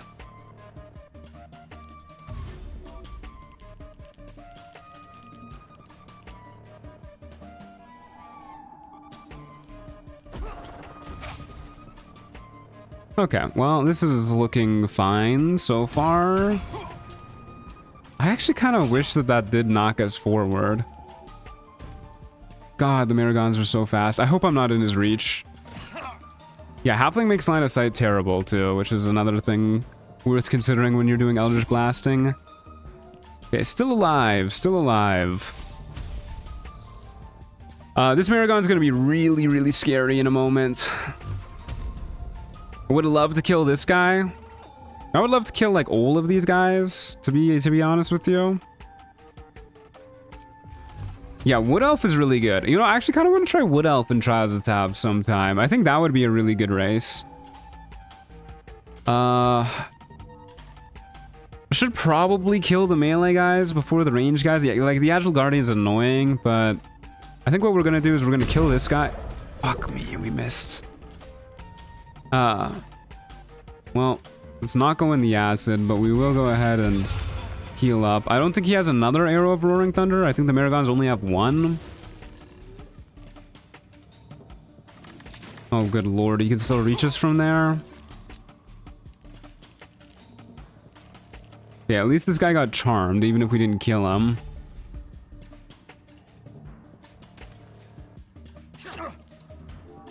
Got Aura of Murder on us now. That's not good. The Sentinel enemy is finally caught up to us. I think we just start spamming Call Lightning now. We're not full health for the Agile Guardian. Yeah, we gotta take some of these guys out. I don't think it matters who. We just gotta kill some guys. This is really bad. We can't provoke attacks of opportunity either. Fuck, I should have saved the spell slot for Misty Step. This spell is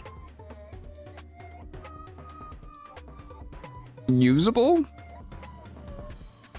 Gives enemies disadvantage on hitting us, advantage on all of our saving throws, might blind this guy. Do I use that and heal up? Might blind a lot of enemies here, actually. Probably Holy Aura, to be honest with you.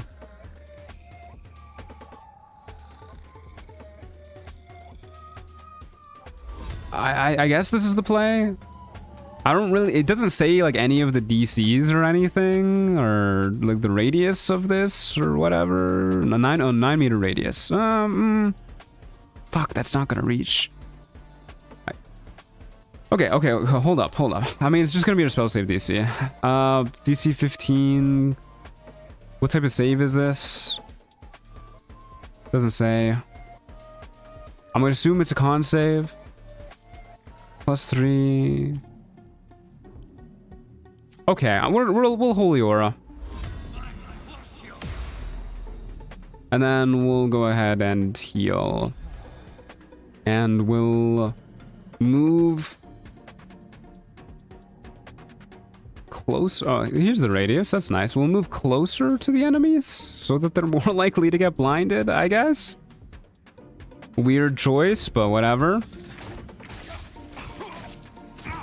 Good God. 30 damage. Okay. Well, there goes our concentration. Damn, dude. There she goes. Yeah, we were in a pickle there. That's for sure.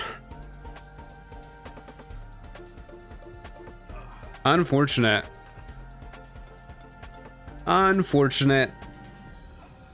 Well, we definitely don't have time to start another run, unfortunately. This run was kind of cursed from the get-go. We went a long time without getting any good gear, but oh well.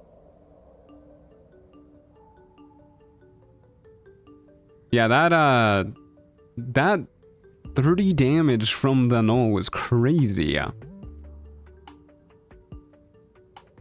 Well, I guess that's gonna do it for the stream. This wouldn't have happened. This would have happened if you had mirror image. Well, you're right. It probably would have happened if we had mirror image. But either way, thanks for watching, folks. I hope you guys enjoyed.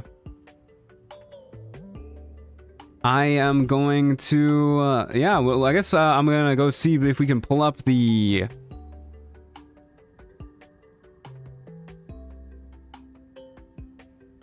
Whoops, did not mean to do that. I guess we're gonna go ahead and pull up the little preview real quick. Here we go.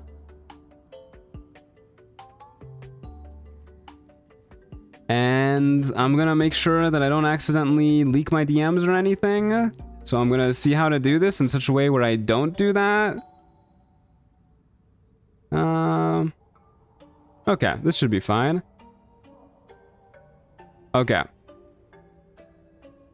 Here we go, folks. Preview for some teaser for Trials of Tav. It's Eternal River, shoutouts my goat. The final boss of the Spells of Exandria add-on. Not exactly an exclusive teaser, he's been around, but it is the ceiling of content. One of the adaptations I think turned out best. Alright, let's take a look. Let's take a look, folks. Hold up. It's kind of compressed, but let's take a look. Vecna. Oh my god. Alright, that's the teaser. That's what we're trying to get to someday. Vecna hitting us with Meteor Swarm is the goal. We'll get there someday, I'm sure. We'll get there someday. But either way, thanks for watching, folks. Next week, we're going to go ahead and start the Chocolate Edition run, which should be pretty fun. So tune in for that, folks. I hope you guys are ready. I have no idea what that's going to entail. In the meantime, go ahead and join the Discord server, !Discord, or click the link in the description below. Got Truant's Book Club right there. We hang out, we have a good time, we chat.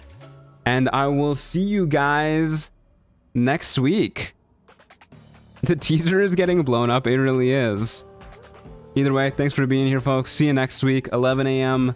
Sunday, Mountain Time. See you guys then. Ciao, muchachos.